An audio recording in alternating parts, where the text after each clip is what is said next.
Ya Ali Mudad, brothers and sisters. My name is Naushad and I am from Nairobi, Kenya. I'm here to share a story with you. A story about myself. Once I was sitting with a friend and out of nowhere he tells me, you know, the path that you're on and the places that you want to go, for that you require to sell your soul. I was like, sell my soul? He said, yes, the devil will come and you will have to sell your soul for everything that you desire. To reach that, you'll have to sell your soul so that you can be granted all that you need. I said, is that so? Is that the only way? And he says, yes, it's the only way. You will have to do it. Well, I thought to myself, said, okay, you know what? Let the devil come. Let the devil come, ask for my soul, ask for it all.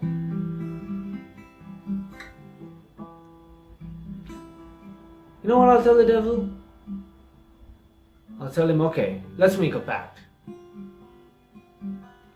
I'll give you all that you need, but please come tomorrow. So the devil arrived the next day and he's like, I'm here to take all of it. I'm here to take your soul, as agreed. He said, yes, but Mr. Devil, I asked you to come tomorrow.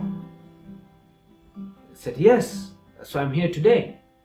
I said, exactly. It's today. Come tomorrow.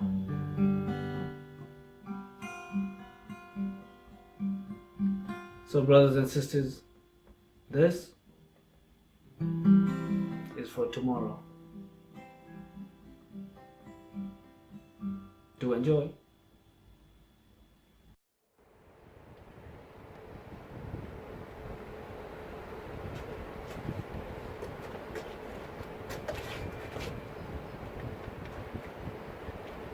What do I do? Where do I go? Where do I go? Why? Why does it always have to be me? Why do I have to feel this way?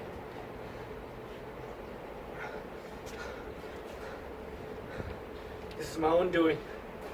It's my own fault. Who can I reach out to?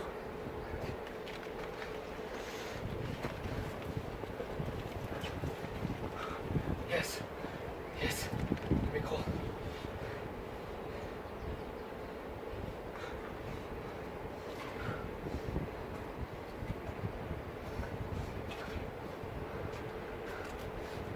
Call not going through.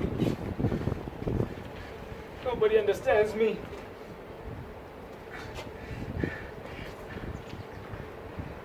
I won't speak to anybody. This is my own doing. I have to suffer this way. I have to.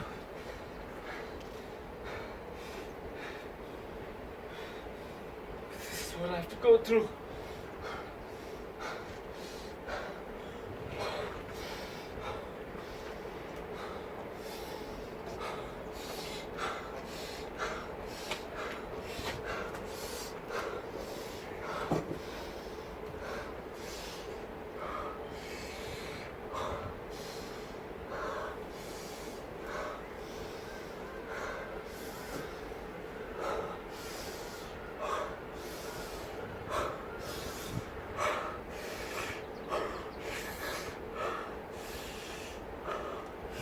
What is happening to me? Why do I feel suffocated? It is becoming so hard to breathe. Hey, I know you feel terrible. Everything is going to be alright. But I just don't understand.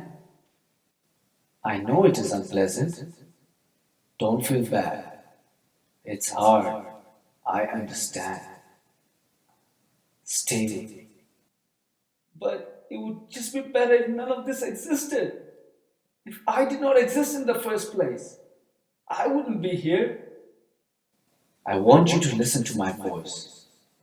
You may be experiencing a panic attack. Everything will be alright. Stay with me. Don't go away. You are safe right now.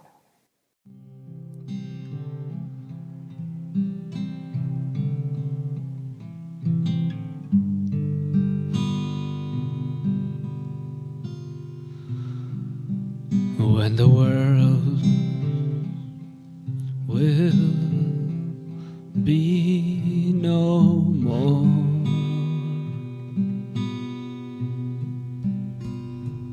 when the world will sleep no more,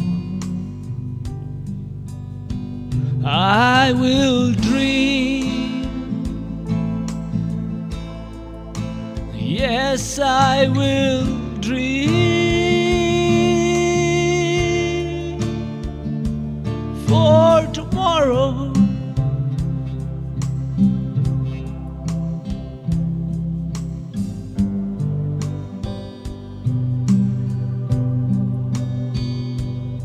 When the world will live no more,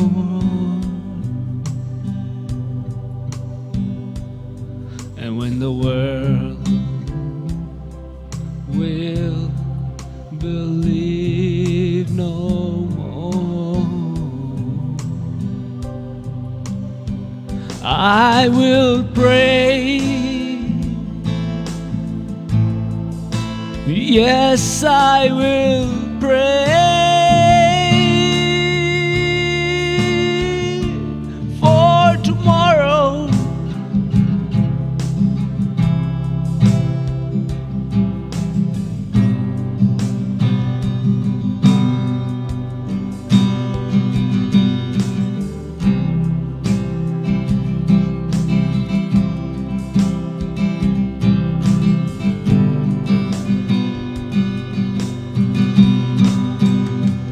I'm a sighter.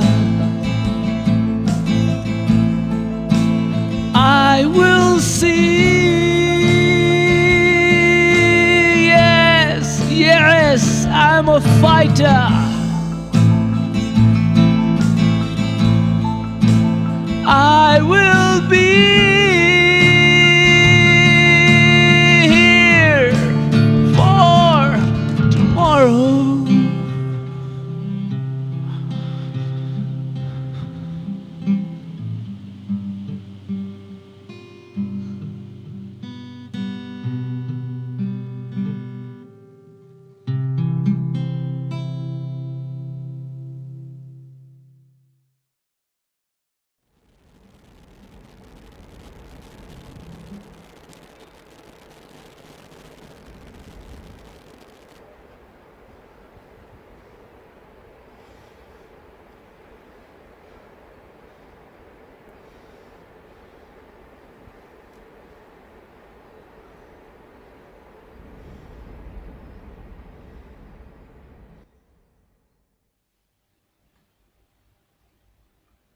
Brothers and sisters, the song that you just heard was something that I wrote when I was going through my tough times.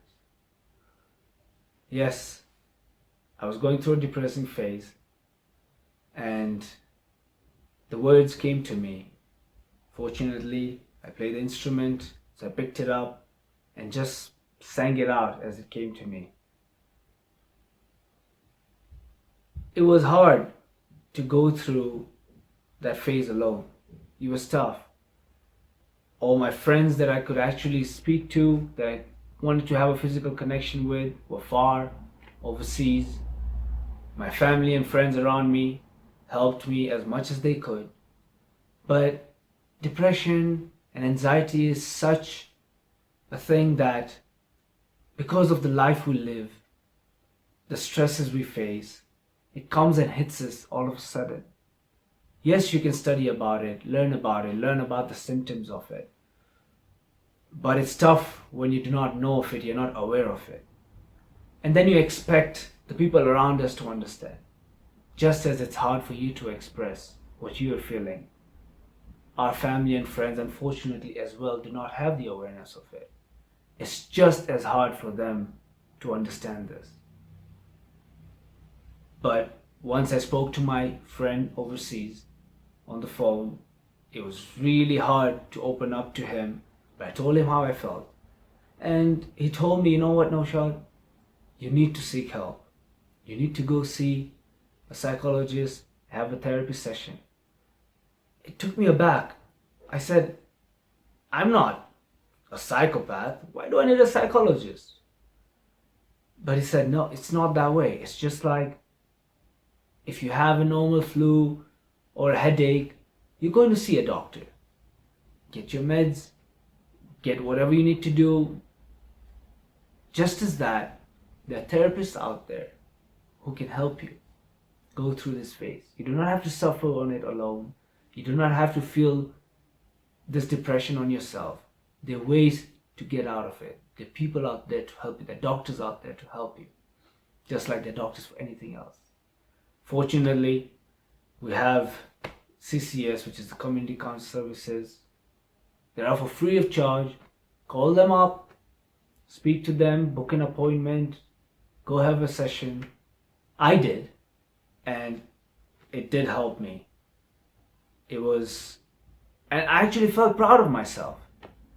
So don't feel alone, because I know during these times you may feel that you're the only one going through certain things and that you may not know how to express it to someone because nobody else would understand. No, there are people out there who specialize in this and who understand this.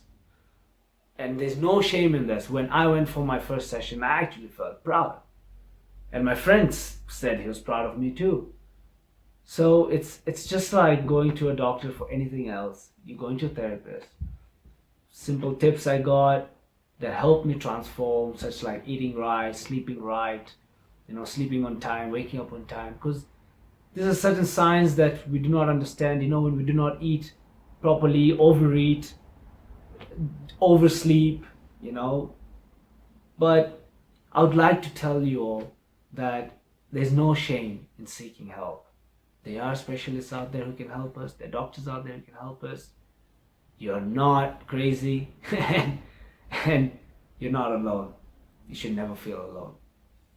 Brothers and sisters, I hope this message came across well. I would like to say this again. Do not feel that you're alone. You're never alone. I hope you enjoyed the song, enjoyed the video. Thank you very much, and Ya Ali Madad.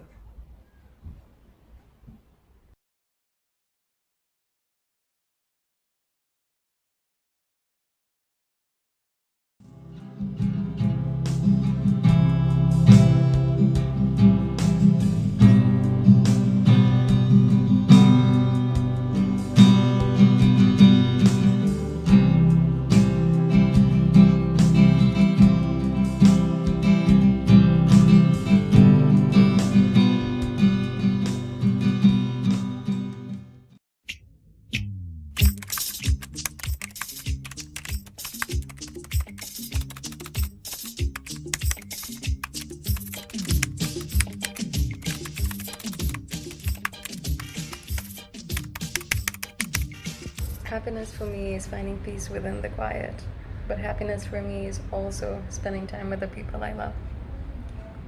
Hello, my name is Asmita. Happiness is a choice. When you wake up in the morning, be positive always. Think positive. That is happiness for me. Be grateful. Help others. That is called happiness for me. Respect other people. That is called happiness for me. I always walk in the morning, in the evening, I'm happy. I'm always smiling, I'm always laughing, and I'm happy. That's what I do for my happiness. Be positive, take things as it comes, and be always happy. Thank you. So I was asked to define happiness. What is happiness? It's so simple, right? Yet so profound. So what is happiness for me? Happiness for me is being with my children and my family. Happiness is traveling the world with my soulmate. Happiness is also my work that I'm so passionate about. Happiness is also that bar of chocolate that I'm so craving for. And happiness are those peach roses that I oh so love. So how do you define happiness? Happiness is living every minute with love, grace, and gratitude. Happiness is loving yourself while constantly changing yourself to become a better you. That's happiness. નમસ્કાર. હું ત્યારે ખુશ હોઉં કે જ્યારે હું મારા પૂરા પરિવાર સાથે હોઉં અને સ્પેશિયલી મારા બાળકો માટે એમની પસંદની વાનગીઓ બનાવતી હોઉં. That's the moment is the happiest moment of my life. અને બીજું જ્યારે હું મારા પેરેન્ટ્સને મળવા જતી હોઉં કે મારા પેરેન્ટ્સ સાથે જ્યારે હું હોઉં ત્યારે પણ હું બહુ ખુશ હોઉં છું. Thank you. Happiness to me is anything that can make me smile or feel joy. From the chirping of birds to a sunset, from the smiles of my family to the laughter of a baby. I am a true believer of the theory that happiness is a choice, not a result. Happiness is found in gratitude, the gratitude of simple pleasures and luxuries we are so privileged to experience every day. Every big occasion, we wish each other Kushali Mubarak. The word Kushali itself means happiness. If we can choose to be happy on Kushali, we can definitely attempt to implement this in our daily life and make each day one of Kushali, a day of happiness. I make me happy. Everything that lights my soul makes me happy, which includes my family, my friends, being a woman, being a mother, engaging with children, listening to teenagers, gratitude practice, being kind, serving mankind, nature, meditation, yoga, all of these things makes me so happy. Most importantly, being aligned with my purpose makes me happy. Making a list of things that makes me happy makes me happy. Reading that list of things that makes me happy. Thank you. For me, happiness means many things. Giving and sharing more than receiving. A golden sunset in the evening. Quality time spent with the family. Playing with my little pet, Cookie. Eating my favorite food. Being creative in the kitchen cooking. Or even painting. Happiness is when I see a bird splashing in the water in the bird bath. It makes my soul feel refreshed. When I listen to my favorite music and even sing and dance along. When I travel and go on holiday. But there are other factors that bring about immense happiness and peace. To be of service to others, offering seva in my community and beyond. And most of all, connecting within myself, my faith, my Iman. And when I think of my Imam, our spiritual guide, our Murshid, the happiness is immeasurable. Whatever happiness means to you, I wish you peace of mind, strength for surmounting all the challenges, and I want you to choose happiness. Make it your choice. My name is Zaini, and I'm a member of CCS Kenya. Thank you. Hi, I'm Dr. Mike Evans, and this is a short whiteboard on happiness. It's kind of a crazy topic, and the philosopher in me feels the more we try and make it a formula, the farther away we'll get. It's also likely we all have different meanings for happiness. Pleasure, being engaged, life satisfaction. In medicine, we call it subjective well-being, with many domains: work, family, friends, spiritual, contentment, control. So I'll leave it to you to know what happiness means to you, but I do think the science of happiness comes with some useful lessons. First is, what predicts it? Well, the research points to a lot of factors, but three big picture players. First are your genes, your temperament or personality. Second are your life circumstances, things like wealth, where you live, health. Third are your life choices and behaviors. So of these three players, which is the most important? Dr. Sonia Lyubomirsky, a University of California professor, has tried to answer this question. And I think she will say these are very approximate, but about half is predicted by your genes, 40% by your life choices, and only 10% by your life circumstances. So this is interesting. I do think there's a line in the sand. So for example, lifting people out of poverty would give a lasting bump in well-being. But for most, we think, if I just had that new car, higher salary, bigger house, new lover/partner, I would be so much happier. But the research says that sure, there is a boost with a new car, a new hockey stick, a new marriage. But after time, so with a car this might be a few months, and the generally accepted time with a marriage is about 2 years, the new becomes the norm, and our happiness quotient drops back to what it was. The fancy name for this is hedonic adaptation. But perhaps the observation is that happiness doesn't come from getting something we don't have, but rather from recognizing and appreciating what we do have. Or that happiness is best pursued by extracting the most possible from the present before turning one's attention to the future. Some would call this mindfulness or living in the moment. The second big lesson is about your life choices. The good news is they are mostly in our control and overlapping. So expressing gratitude, being more forgiving, meditation and mindfulness, exercise, investing in quality relationships, kindness, altruism, and doing things for others, compassion, having good flow, where you have a kind of spontaneous joy from being fully absorbed in a task, minimizing thinking traps that make us feel bad about ourselves. All of these can work with our factory settings to increase happiness levels. And don't underestimate their effects. Let's take one, having good relationships. The Grant and Glueck cohort trials have been following two groups of men, one advantaged and one disadvantaged, for over 75 years. And when they looked to see what most predicted being a healthy, happy octogenarian, well, it wasn't middle-aged cholesterol. It was middle-aged satisfying connectedness to family, friends, and community. And there are many nuances we are just figuring out. For instance, dosage. Dr. Lyubomirsky showed in a small trial about counting your blessings, where you list what I am grateful for, helped when it was done once a week, but not so much 3 times a week. So in the end, I think, sure, if you want to buy something cool, go for it. It might even give you a short-term bump in well-being.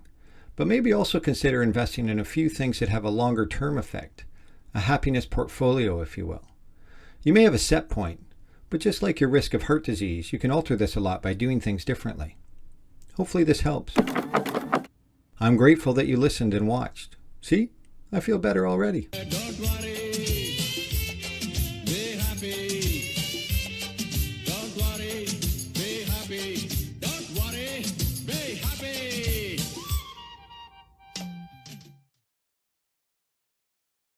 Yali Madat everyone. I hope the Global Jamaat is keeping safe at this time wherever you are. And I'd like to just share a story of mine of how I have been dealing with the COVID-19 global pandemic. Just about last year in November, in my family, we had a personal tragedy, and we lost our son Kian, who's 21 years old, in England, in Warwickshire at university. And this obviously had a profound effect on all of us in the family, with my 2 boys and my husband and the extended family. We came back to South Africa in February, and before we knew it, the lockdown happened in South Africa.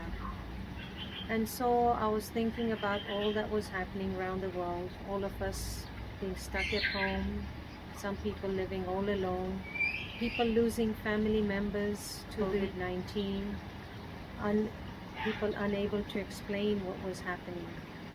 And as a yoga teacher that's qualified in breathwork, yoga asanas and meditation, I decided to embark on a journey to set up Virtual Yoga Without Borders. And this was the beginning of teaching people around the world using technology. And so the word went around, and we had people joining within no time from all parts of the different parts of the world, like the UK, Paris, the Netherlands, Canada, America, Kenya, Uganda, Tanzania, South Africa, and many more places. It just became bigger and it mushroomed. And this allowed me to create a community of people from all different faith backgrounds, men and women coming together. We set up a little WhatsApp group and we became a community. Thank you, Virtual Yoga Without Borders, and thank you, Auntie Yasmin. Yoga has played an important part in the transformation of our bodies, of our minds, in the way we think, of our souls, in terms of how we approach our daily prayers, our daily way of being, approaching other people. It has brought calm in our lives.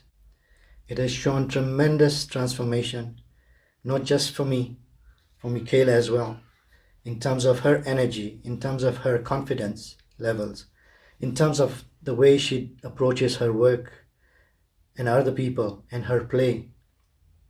It has brought important changes, positive changes. And it's been a wonderful refuge in terms of providing, a sense of equanimity, a sense of calmness, confidence, clarity,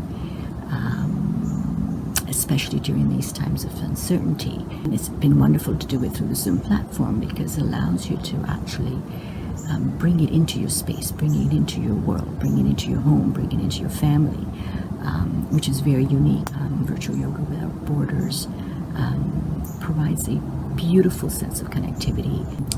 As a family physician, I'm definitely seeing the benefits in myself in terms of my body and mind field, but have also, there's scientific research about yoga, qigong, meditation, movement in helping with managing chronic diseases such as conditions of chronic pain, fibromyalgia, chronic arthritis, mechanical back pain, including chronic diseases such as hypertension, cardiovascular disease, cancer survivorship, and mental health issues. The practice helps to, make our body feel better physically, but also helps to create a positive mindset so that when one is faced with uncertainties, when one is faced with difficulties, when one is faced with suffering,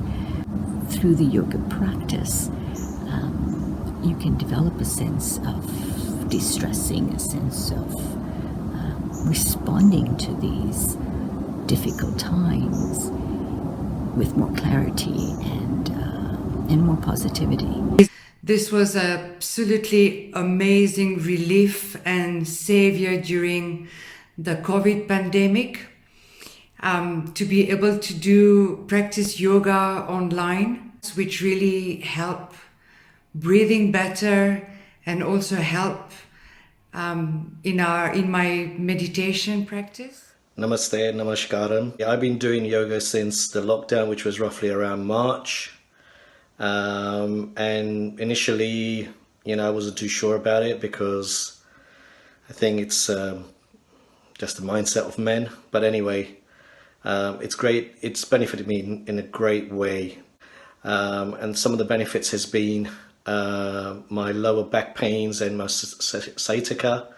I've been able to sort that out. I used to have nothing. Constantly I would have lower back pains, but with all the yoga movements, that really truly did help. Also, I had a selfish motive as well, and that motive was to see, if I can calm myself down.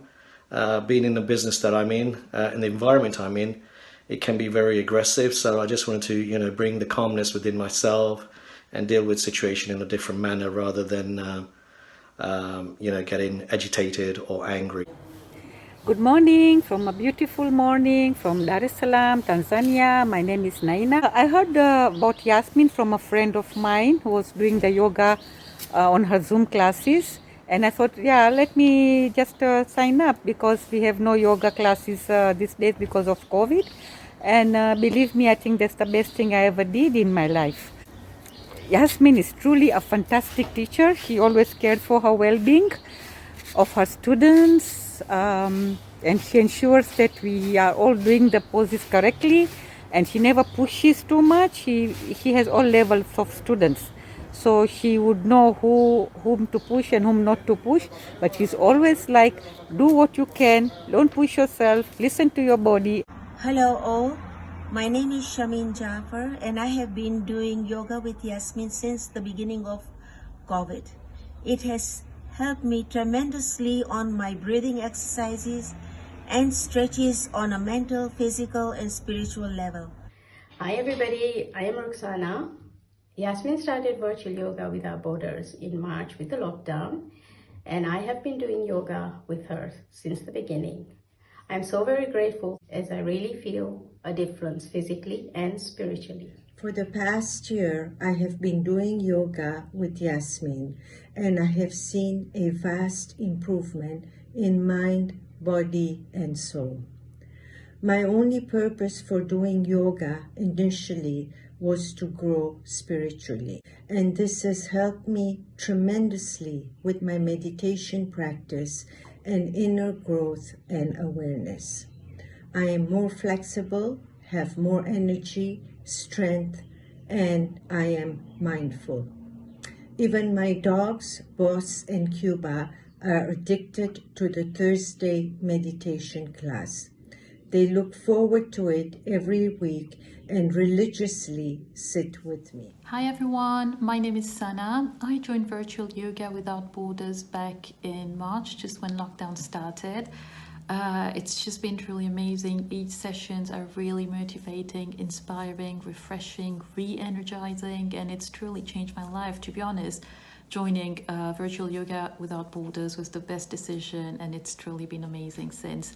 I was also tested positive for COVID during that time, and breathing exercises and meditation really helped me to recover and strengthen my lungs. So I'm really grateful to Yasmin for everything that she's done for me.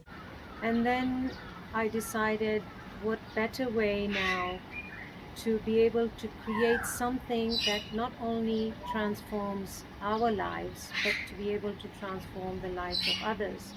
And therefore came up with the slogan of self-care, share, transform, which basically translates to care for yourself, create the care for yourself, share what you have, and transform the quality of lives of others.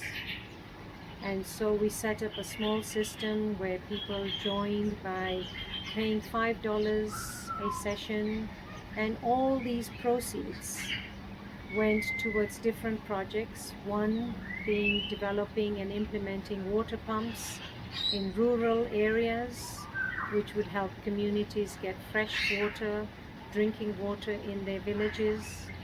The second was planting trees so that we create sustainable food. And the third was creating homes, which have taken place here in South Africa for people who live in tin shacks. And this was done by partnering with an NGO called Spiritual Chords, which is run by Safia Musa, who's been running this particular NGO organization in South Africa for a long time now. The cause is to transform the lives of others for wherever they are in terms of water, sustainable food, or giving them a house, moving them out of tin shacks and improving their quality of lives. And so Virtual Yoga Without Borders continues to try and make a difference in its own small way with the participants who join me 3 times a week on the mat, 5 o'clock p.m. South African time. I teach 3 forms of discipline. I teach Yin Yoga, which works with your connective tissue, your fascia and your ligaments. I teach Ishta Yoga, which is used for muscle strengthening, the bones and flexibility. And I also teach restorative Ishta Yoga, which also works on stretching your body, stretching your muscles, and it has helped people from all backgrounds. Namaste all, my name is Semin Lara. I live in Johannesburg. Yoga has helped me a lot, and she has taught not just me, but I think everybody in the class how to cope with different situations, which is the best thing. The breathing exercises, the daily routines for morning, evening, those are all very, very helpful. And more so, we are giving back to a good deed, which she has put a lot of effort in, and we are all very thankful for that. Yalim with it, everybody. I just wanted to thank Yasmin for what she's done for all of us, including myself. It's been a very difficult time with lockdown, and if it was not for yoga and for Yasmin's passion and for Yasmin's pushing me, because there were times where I didn't want to do it, but she did push me, and I think it's because she really cares about each one's well-being. Hi everyone. So I've been doing yoga with Yasmin Auntie, I think for about 7 weeks now. I feel like all my aches and pains have gone away. I feel that I'm naturally just more calmer. And when there are stressful periods, I find that just being calmer within myself, I feel like I can handle stress better. So it's definitely been a great addition to my daily and weekly routine. There is that wonderful connection of spirituality and knowing that you're also giving back while doing something for yourself. So that in itself, I think it's a great accomplishment. Hi, I'm Naseem, and I know Yasmin since we both hail from the same hometown. I was pleasantly surprised to see Yasmin come up during the wellness program during the pandemic, and I have started following her yoga ever since. I am happy to say that not only have I become regular with the exercise part of it, but with the spiritual side too. I hope to carry on following you, Yasmin, and I wish you all the best. Assalamu alaikum. Hello everyone. I have joined this classes since March, and I cannot tell you how grateful I am to Yasmin for starting these classes, and she has been such an inspiration to all of us. And in so many Best thing ways. about each session is that all the proceeds go towards building houses and water wells for people in need around the world, and it's so great that by doing each session you're helping someone somewhere in the world. It's beneficial to so many people, especially because she's using the funds for so many good causes, like giving homes to the homeless, to giving water to places where there's no water, and planting trees in people's names, and it's amazing. What is also very rewarding is that the financial contribution really helps the less fortunate people when Virtual Yoga Without Borders builds new water pumps or donates houses, plants trees. There's so many projects. Yasmin is also helping the less fortunate by building water pumps, by building homes, by planting trees. Hi there, I'm Jennifer, and I'd like to say that one of the best things to come out of the COVID-19 pandemic for me was being introduced to Yasmin's class. Virtual Yoga Without Borders is excellent. It will transform your lives, I assure you. Yasmin's wonderful, supportive contributions to those people who are deprived and who so richly deserve some support. Namaste.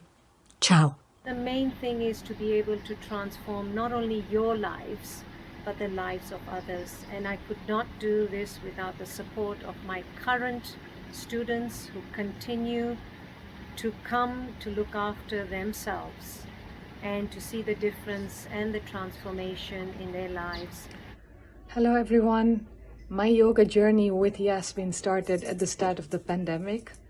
As a yoga novice, I could not have had a better instructor, coach, mentor than Yasmin to introduce me to the enlightenment of yoga.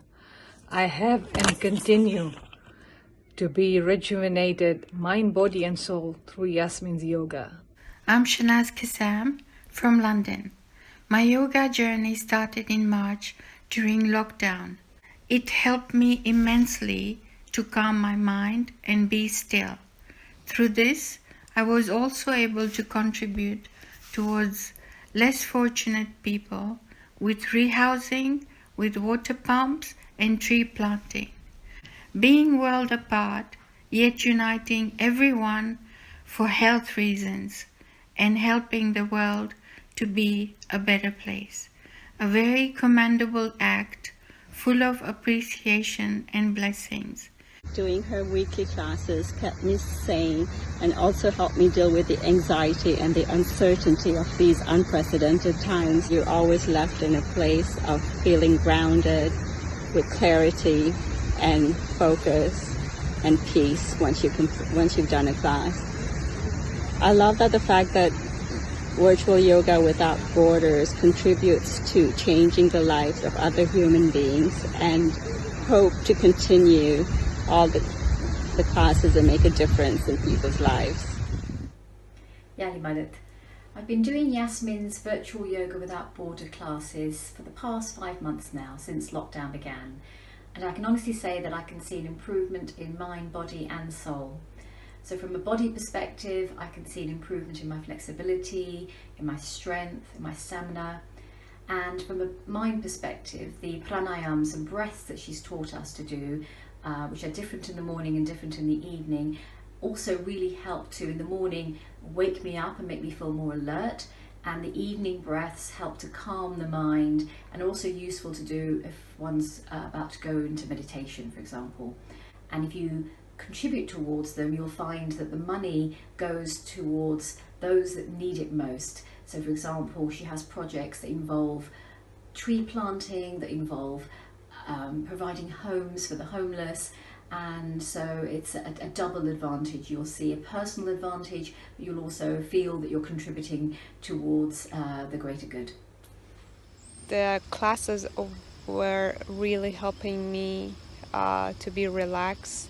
I really liked breathing exercises and also stretching parts. I could see I was improving a lot. The sessions have helped me mentally and physically, and I will highly recommend this facility that Yasmin runs. I wish you all the best. It has brought positivity. It has given us hope to see the future in a better light. And yes, we live in the present every day using yoga, but we have hope that things are going to get better for everybody. And we may have the opportunity to do what you're doing, Yasmin. You are a true role model for all of us. Thank you. Planting of apple trees, which will also grow into security. And second one. Okay, and it's amazing how a small group of people over the last few months have come together as a community to make a huge difference in transforming the quality of lives of hundreds of families around the world. And I feel so much joy by just knowing that I am able to contribute my time and my knowledge and make a difference to people's lives by creating a transformation not in their mind only, but spiritually and physically. Also knowing that I am doing this for Kian because this was set up in his name, and as a legacy to Kian, this is what I plan to do, inshallah, for the rest of my life. This is like coffee and Paris because I'd like to thank you, Sophia, for giving us this opportunity to work together. And I'm hoping that we can grow this together, spiritual chords and virtual yoga without borders, in two main areas for now. That is building water pumps for the people in rural areas and providing homes. That's what I'd like us to do. So I'm reaching out to all of you that if you have people who can come forward, be part of a virtual yoga class, and this doesn't have to happen in South Africa only, it is virtual, so that means anyone, anywhere around the world. For $5 a session, you can make a big difference to someone's life.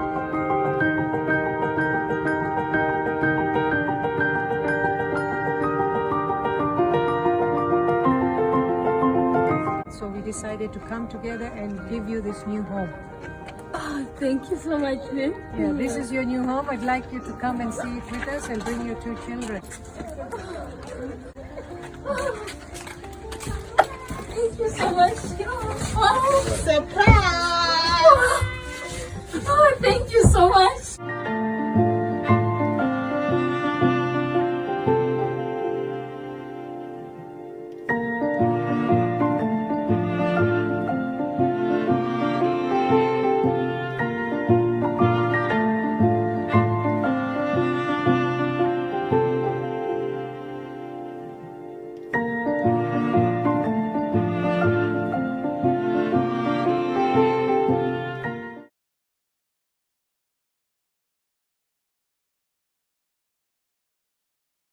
Yali Madad from Bujumbura, Burundi. For this project on mental well-being, my team and I decided to interview some members of our Jamaat, and here is what we got. What do you understand by mental well-being? It is what state of mind you have at a current moment in your life. How you deal with challenges in your life. And also I think what you learn from some of these challenges. I think recognizing that as holistic human beings, all our physical, mental, and emotional well-beings are interconnected. And so the mental health part of it is as important as physical health. To be cool in the mental, you must make the balance about materialism and spirituality. C'est lorsque cet état te permet d'être content, no matter what happens, lorsque tu te sens bien dans ta peau. Mental well-being is like to go Jamakhana and go to school, get good points, keep calm. માનસિક સંતુલન અને મગજ બરાબર કામ કરતું હોય, સારા નરસાનું ભાન પડતું હોય. માનસિક સંતુલન એટલે કે માણસ શું વિચારે છે, મગજની સ્થિતિ કઈ દિશા પર છે તેના વાણી અને વર્તન ઉપરથી સાબિત થઈ શકે છે. How would you rate your mental well-being on a scale of 1 to 5 and explain? I think so. For me, it's number 4. Me too. I play football. I started cooking. I like to do painting. I love nature. 5. Playing volleyball and then learning about new technology. Just trust in God. Je crois que je suis 4. Mes parents sont mes meilleurs amis. Danser, ça me permet de me détendre. Positive vibes. I would give myself a solid 4. Learning how to say no or how to put myself first and take care of myself. Accepting that it's okay not to be okay. 4 would be okay. And we are shukr for that we have the basic necessities of life. Dance make me happy, so I used to dance. Do yoga. 4. कभी कभी negative थोड़ा सा दिमाग में आ जाता है, लेकिन फिर मुझे पीछे इसी भी लगता है कि नहीं, थोड़ा सा मुझे खुद को अपने आप से करना है, तो शायद मैं और उससे मैं हैप्पी हो सकती हूँ. 4. जो मेंटली अपन अपने को तैयार करेंगे तो अपना दिमागी है वो अपने को उधर पहुंचाता है. Me is also 4. Yeah, I share to my husband. I go on walk. I would put myself in 4. I got to meet new people online virtually, which is actually very nice. I would try and adapt and always try and make the best out of that situation. At the moment, I'm also stick on 5. આટલી પ્રેમાળ પત્ની મળી છે, પરિવારનો પ્રેમ છે. मुझे लगता है मैं 5 में रेट कर सकूँ. एक्सपीरियंस लिया मैंने, अब आज मुझे ऐसा लगता है कि मैं सब कुछ कर सकती हूँ. I would say between 3 and 4. I would say 3. Because of the COVID, I'm worried about my son, my daughter's family, and what they have to go through. 5 number. બધાને પ્રેમ આપ્યો છે, સામે એમને એટલો પ્રેમ મળ્યો છે. Very happy. Why? I'm always happy-go-lucky. Now, we would like to share some facts with you on mental health issues. Did you know that worldwide, 1 in 4 people will experience a mental health issue in any given year, which includes depression, anxiety, and insomnia? Really? Suicide is the second leading cause of death among people aged 15 to 34. What is suicide? Yeah, that's young. Half of all the mental illnesses occur before a person turns 14 years old. Oh my God. It's really sad. Do you think that mental illness is treatable? If yes, how? Absolutely. This is curable. इलाज हो सकता है. बिल्कुल हो सकता है, अगर खुद इंसान चाहे तो हो सकता है. My grandmother always used to say, you can do it and you will do it. इसका उपचार है, लेकिन it depends on the person. I think 90% it depends on the person who's going through. That person has to accept it. Okay, I have this. I will not give up. S'il y a une personne qui est en dépression, la personne ne devrait pas faire give up. It's really up to you how you want to deal with it. Sometimes it's not easy, of course, and then you have that support that does give you that boost you need. Family और friends help कर सकते हैं, लेकिन फिर भी निकलना तो आपको ही है. If you know that you're going to do it and you can do it, and you have support of everyone like family, friends, then surely you can get through it. કોમ્યુનિટીનો પણ મોટો પાર્ટ્સ હોઈ શકે છે કે આપણે પ્રોત્સાહન આપવું જોઈએ, માણસોને બને તેટલા સિનિયર સિટીઝન્સને એને ખુશ રાખવાના પ્રયત્નો કરવા જોઈએ. It also helps having people around you that are there with you, that understand you without judgment. People are very much afraid of being judged. So they're afraid to share with someone else. If you have some problems, if you have some issues, you should go to your family members, and then if it's increasing, then you have to go to the doctor. It doesn't mean that you are mad.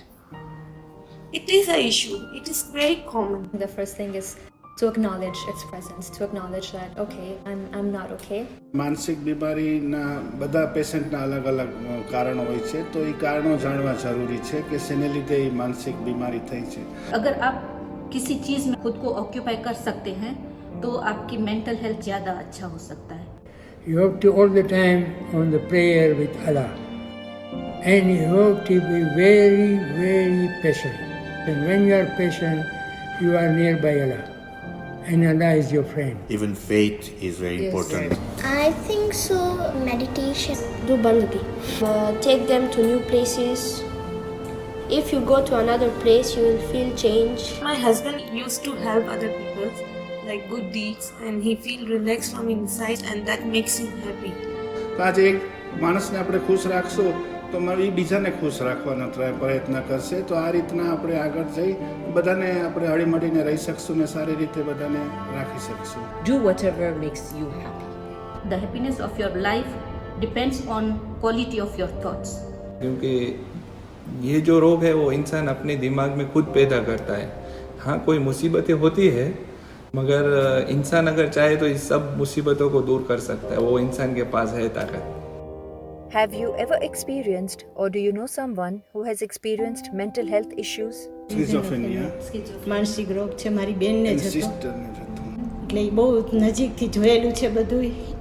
ઘણા વર્ષ હેરાન થઈ છે, એ બધું અમે ભોગવ્યું છે. બધું એની એટલી ટ્રીટમેન્ટ કરાવી છે, એટલી શોક ટ્રીટમેન્ટ આપતા હતા, એટલી એને બહુ હેન્ડલ કરવી પડતી, બહુ ધ્યાન રાખવું પડતું. જરીવાર એને રેઢી નહોતી મુકાતી. આપણા લોહીને હોય તો આપણને દુઃખ કેટલું થાય, રડવું આવે, એટલું બધું દુઃખ થાય કે મેરેજ કરવા જેવડી હતી બેન, એને મેરેજ નહોતા થયા અને આ રીતે બધું આવું ભોગવવું પડ્યું એને. પણ ઘણીવાર શું છે કે આવી બીમારી હોય છે તો એ ફેમિલીમાં પણ પછી આગળ બીજાને પણ લાગુ પડે છે. તો અત્યારના આપણે એ એક સ્ટેપ આગળ કરી શકીએ કે આપણે એ લોકોને એ રીતે રાખી શકીએ કે જેથી એ લોકોને ભવિષ્યમાં આ બીમારીમાંથી પસાર થવું ન પડે. I did go through a phase of anxiety, and I think what scared me the most was not knowing what it was, and that creates even more fear because you don't know what's happening to you and you don't know how to describe it or talk to people around you, and it's hard because the people that care about you want to be there for you, but when you don't know what's happening, it's hard to let them be there for you.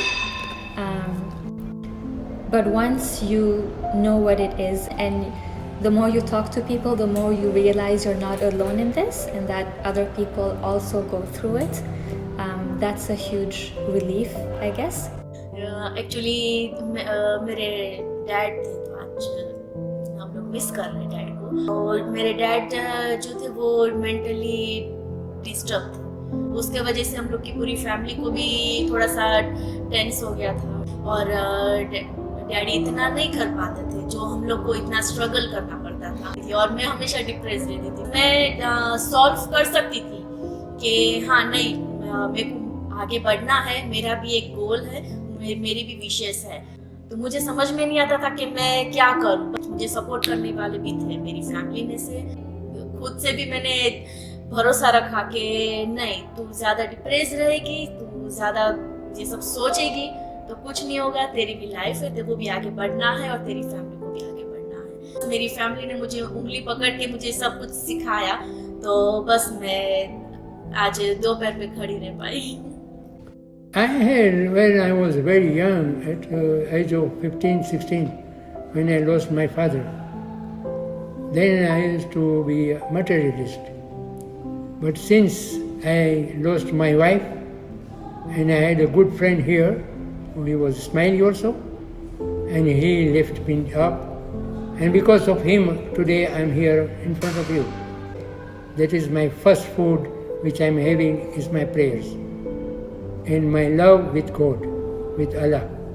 Like my granddad, he's like talking to himself.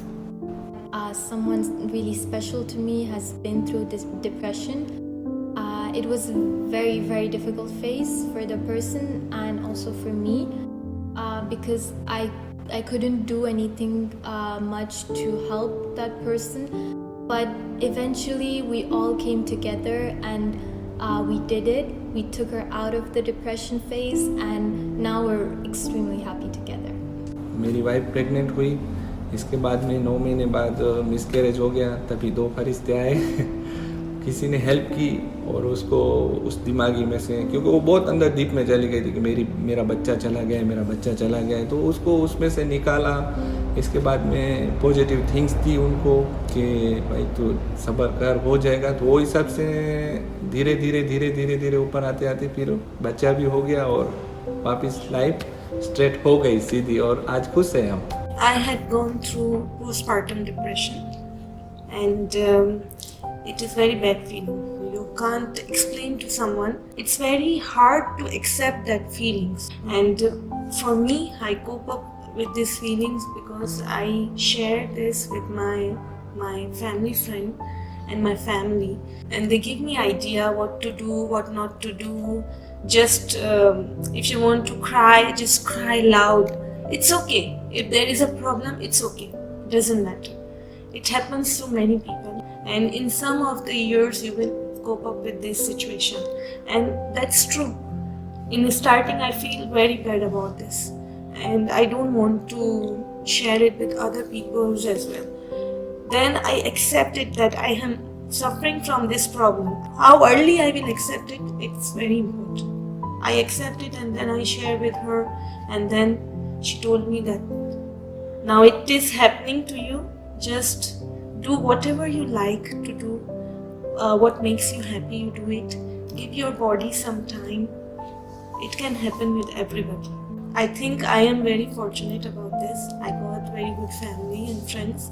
मेरा भी same position थी जब भी second baby जब भी मेरा born हुआ like Arkish, so I also feel depressed. At that time, Amreen helped me to take care of my small baby and tell me to go out and do something, activities, go walk, something like that. So you have to change your thinking, or whatever you are feeling, you have to change. So my sister and my mother helped me a lot.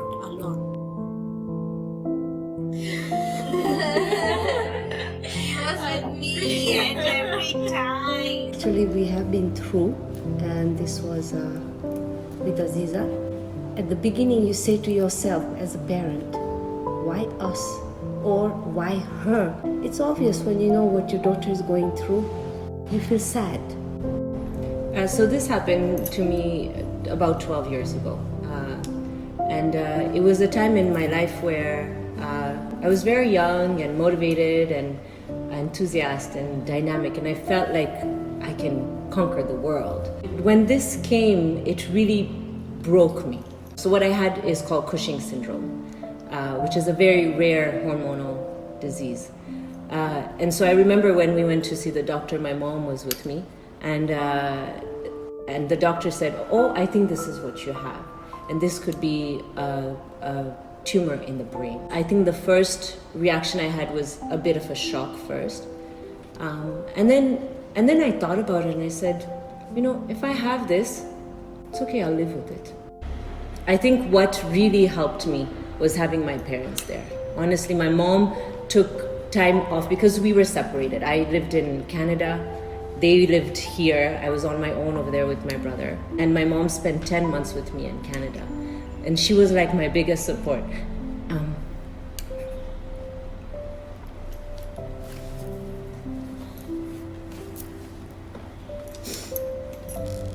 So I know at times I actually hurt my mom a lot. There were things I used to do that I didn't understand as well, you know? And it was not my fault because my hormones were going all over the place. And I don't think I realized it then and there. And when I think about it now, I see how it affected them. So at that time I was very positive. I went through surgery to remove the tumor and you know, thank God it was not cancerous, it was benign. But what I went through after, that was the hardest part of my life. I went into depression, anxiety. It took me quite some time to get out of it. It took me 4 years. And I came back here and I found my love again. Honestly, he was a very big part of my life. I mean, he's now my husband, but he really helped a lot in all of this. And I think I was looking for that reassurance that I needed, and also dance. Dance helped me so much. So to me, it felt like I'm starting from scratch, from zero. It was so painful, but I gave myself some time. First of all, I was always in and out because I had to come here. And for me, the good part also is when I was coming here, I was sharing everything to our Jamaat here in Bujumbura. I was telling everybody. And really, I was getting a lot of dua from all of you, from the Jamaat. And that was very helpful. I tried my best to cheer her up, but I was not all the time with her. I was there for her operation, and thank to Mola that everything went well after that. I think for me it was always mind over body. And I think that's what really got me through. Is like keeping myself positive, that I can do it. No matter whatever anybody tells me, I will do it. There's one thing I can never forget is she comes home after the operation. She comes home and she said to me, she says, Mommy, Mola gave it to me because he knew that I was able to bear it. That's why. So as we say, Mola is there. If he gives you difficulties, he knows that you can fight, you can bear it, and it makes your faith stronger. It was a difficult time, but I think it was a special time for us as well. That I think we learned a lot from it as well, and we've come out stronger.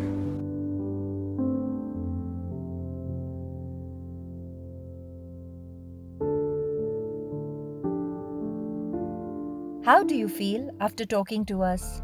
I feel very light right now. Very light. Really stressed. बहुत ही मुझे actually relax feel हो रहा है. Always happy. I was nervous at first. Putting it out there in the open can be scary and overwhelming, but also empowering. Ça me fait encore plus rendre compte que je suis une personne assez joyeuse et que je suis une personne qui peut aider à certaines personnes qui sont dans des phases de dépression ou d'anxiété. अगर लोगों को help करेंगे तो उससे आपको अच्छी feeling आएगी. I think I've learned so many things to better my experience for the next few years. I feel good to talk about that and je crois que j'ai beaucoup appris avec vous. I felt like I'm learning. અમને એમ થાય છે કે સારું અમારા દિલમાં જે હતું એ આ લોકોએ સાંભળ્યું, આ લોકોને ખ્યાલ આવ્યો. અમારા વિચારો શેર કર્યા અને આ વિચારોથી જો કોઈને પણ એક પણ માણસને લાભ થશે तो ये सारी बात है. ये प्रोग्राम होते वो ऐसे होवे तो जमात भी आगे आ सकती है और होना चाहिए मेरे हिसाब से.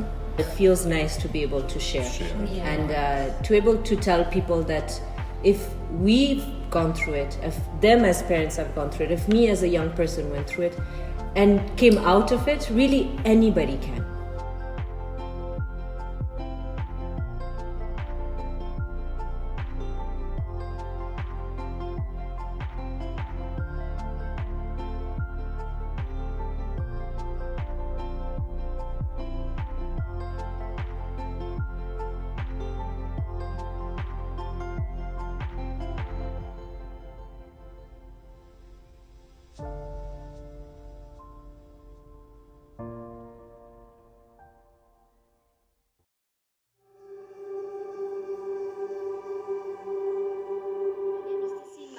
And I'm from Kigali, Rwanda.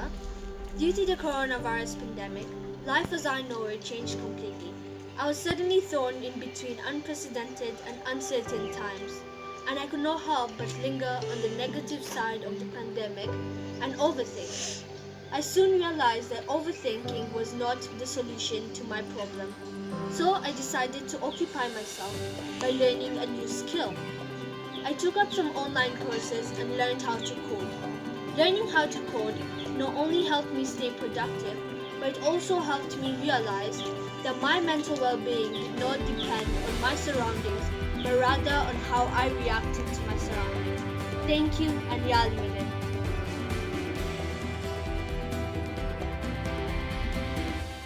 Yali Madad everyone. As you all know, this pandemic has affected every individual on earth. And we are facing it very strongly and bravely. In these difficult times, we all have to be positive. So today, I, Sharmin Jivani from Rwanda, is doing the same. I learned so many things in these difficult times, but I love learning this particular app, Zoom app. This app is actually connecting us globally. We are using this app to call our friends and family who are living in abroad, as we cannot travel this year. I'm sure by now you must all know this particular app because we are using it in our daily lives. I am also using this app for my kids for secular and religious education. It actually made me learn that how my kids can do their daily lessons, activities, assignments, and so on. So now I can say that I am tech savvy.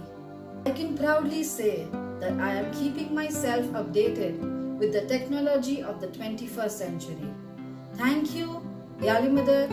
Stay safe, keep strong, and be healthy.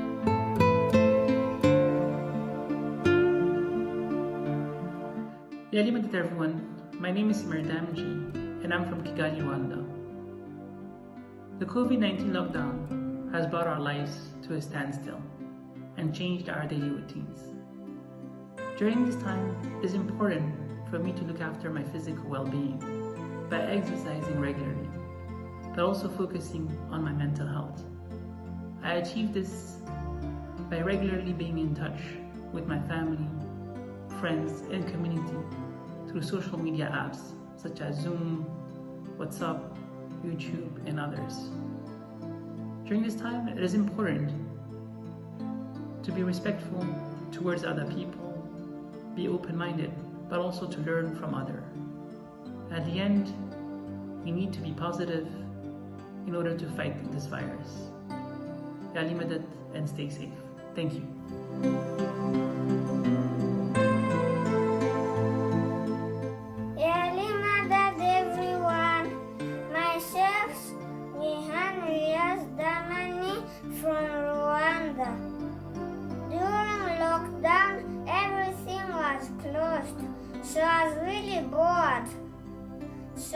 thought that I could spend time by making paintings. Let me show some pictures. This is a tree that I made from pistachio shells. This is a penguin family. This is a sunset. This is an ocean with types of fishes. This is a natural scene. Goodbye, everyone. Thanks. Stay home and stay safe.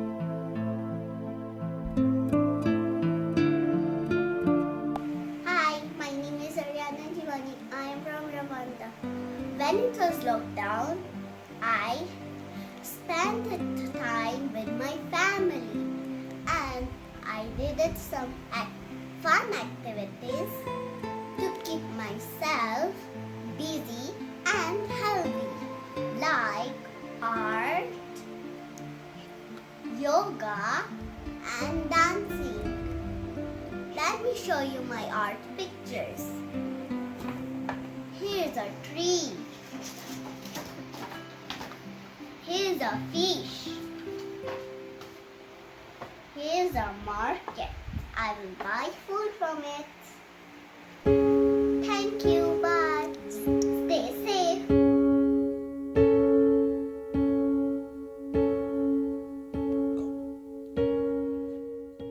In Corona, I go to judo and I go to play dates and also I paint. I will show you my paintings.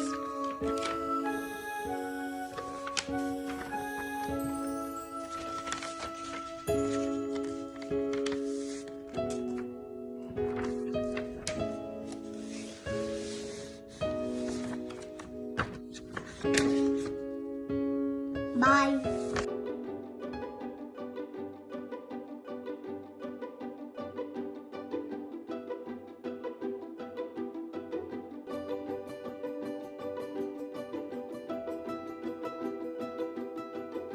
To sing Hajj's Bad Junoon for you. And Bad Junoon, Junoon, Jojo, Kerego, Suwe, Yakba, Nenat, Ablingogi, Bejam, Kuliadulo, Sabji, Nasibame, Pakistan, Kuliadulo, Pakistan है हमारा. यानी mother, तो हम सबको पता है कि quarantine जो था वो शुरू में बहुत अजीब सा था. हमें नहीं पता था कि हमें क्या करना है और किस तरीके से ये टाइम गुजरेगा. पर एक्चुअली यही एक चैलेंज था कि आप अपने टाइम को सबसे किस तरीके से बेस्ट यूटिलाइज कर सकते हो. और मैंने अपना टाइम 3 चीज़ों में बहुत यूटिलाइज किया. पहला, अपनी ड्राइंग और सिंगिंग स्किल्स को मैंने बहुत इम्प्रूव किया. और जो दूसरा था, मैंने इंस्ट्रूमेंट बजाना सीखा.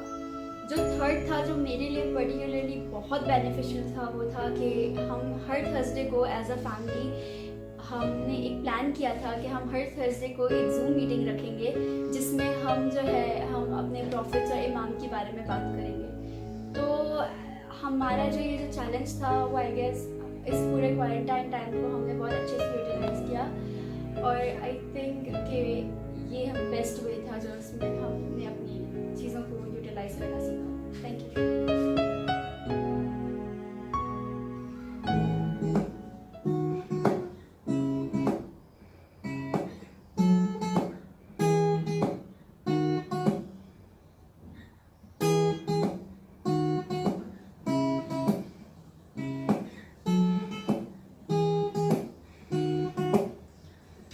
गिटार सीखने का शौक़ जो है वो मुझे पहले से ही था. लेकिन सीखने का मुझे मौका नहीं मिल पाया कभी। तो ये जो 6 महीने का क्वारंटीन का जो पीरियड रहा वो मेरे लिए इफ़ेक्टिव रहा, क्योंकि इस बीच मैंने जो है वो गिटार खुद से सीखा, कुछ ट्यून बजाना सीखी, और सेकेंडली मैं जो वो कंप्यूटर में थोड़ा अच्छा हो गया। पहले भी था अच्छा, लेकिन अब मैं थोड़ा बेहतर हो गया हूँ, क्योंकि जब से हमारा काम सारा जो है वो वर्चुअल होने लगा, तो एक और मुझे मौका मिल गया कि चीज़ों को जो है मैं एक्सप्लोर कर सकूँ। तो जो मैं पहले था और जो मैं अब हूँ, तो मेरे हिसाब से ये 6 महीने का जो क्वारंटीन पीरियड था वो मेरे लिए तो बहुत अच्छा रहा, क्योंकि मैंने इसमें कई सारी नई नई चीज़ें सीखी। Hi, my name is Inna. I am 9 years old. I live in Rwanda. When lockdown announced, I started to feel bored and miss my friends a lot. So I decided to improve my handwriting. My favorite hobby is art, and I love to paint and draw. So I made some paintings and drawings. This is a parrot sitting on a tree, and this is Taj Mahal. You can visit it in India. And this is a girl, and this is a piece of art about space. And this is a cat drinking milk. Thank you. Stay home, stay safe. Yani mother, my name is Bulan Mayani and I am from Wadi. As our schools are closed because of coronavirus, I have online classes for school as well as REC. And I have been enjoying my stay at home as well as study from home schedule. To keep myself fit, I engage myself to play outdoor games and indoor games like Ludo, badminton, cricket, and I also like playing PlayStation with my friends. And at this time I also did some drawings.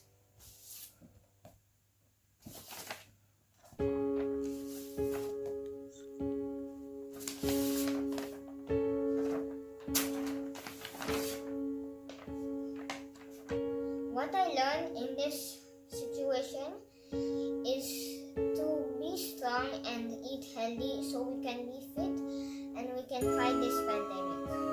Stay home, stay safe, and take care of your elders. Thank you. Yari Madat. Hello everyone, and Yali Madat. My name is Rahima Somani and I am representing the Kigali, Rwanda Jamaat. I am a certified culinary nutritionist, a yoga teacher with a metaphysics level background, and a Reiki/pranic practitioner. As we are aware, COVID-19 has affected many of us in a huge way. It has caused an upheaval in many of our lives, affecting our mental health and our emotional well-being, which has caused us internally to work from a place of high levels of stress, where we are really fighting for survival. So we are working from a response of fight and flight response, which means that this is impacting our nervous system and our immune systems as well.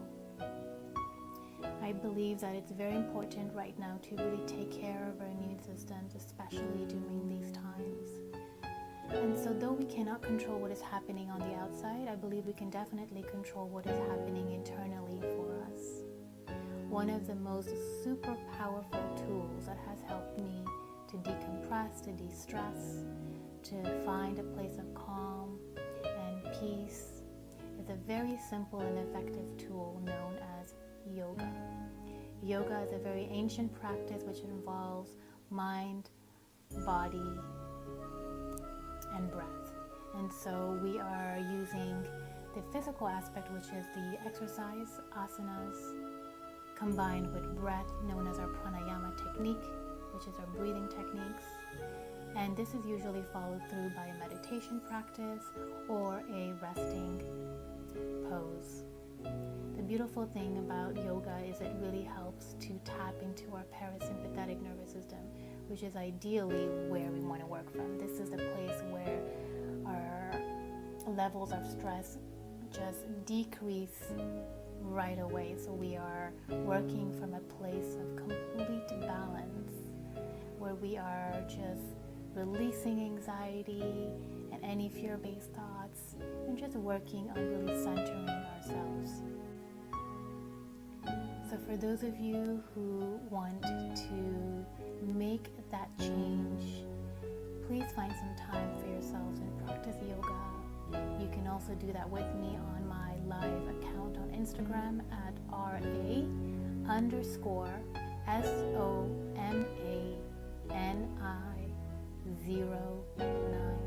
I would encourage you to come on board and to really find that synchronization between the mind, the body, and the breath. I really hope that you find this useful and that you take some time out to help yourselves better manage your overall well-being. Thank you, everyone. Please stay safe and healthy. Mola Ali Madam.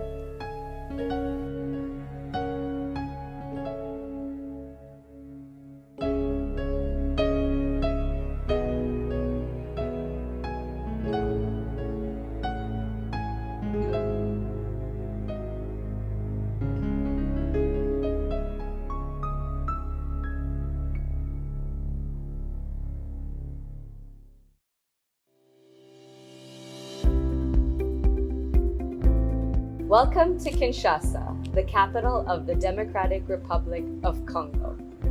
This country is very rich in a variety of mineral resources.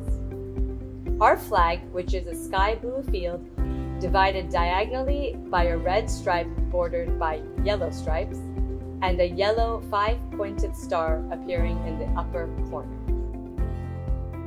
Blue represents peace and hope.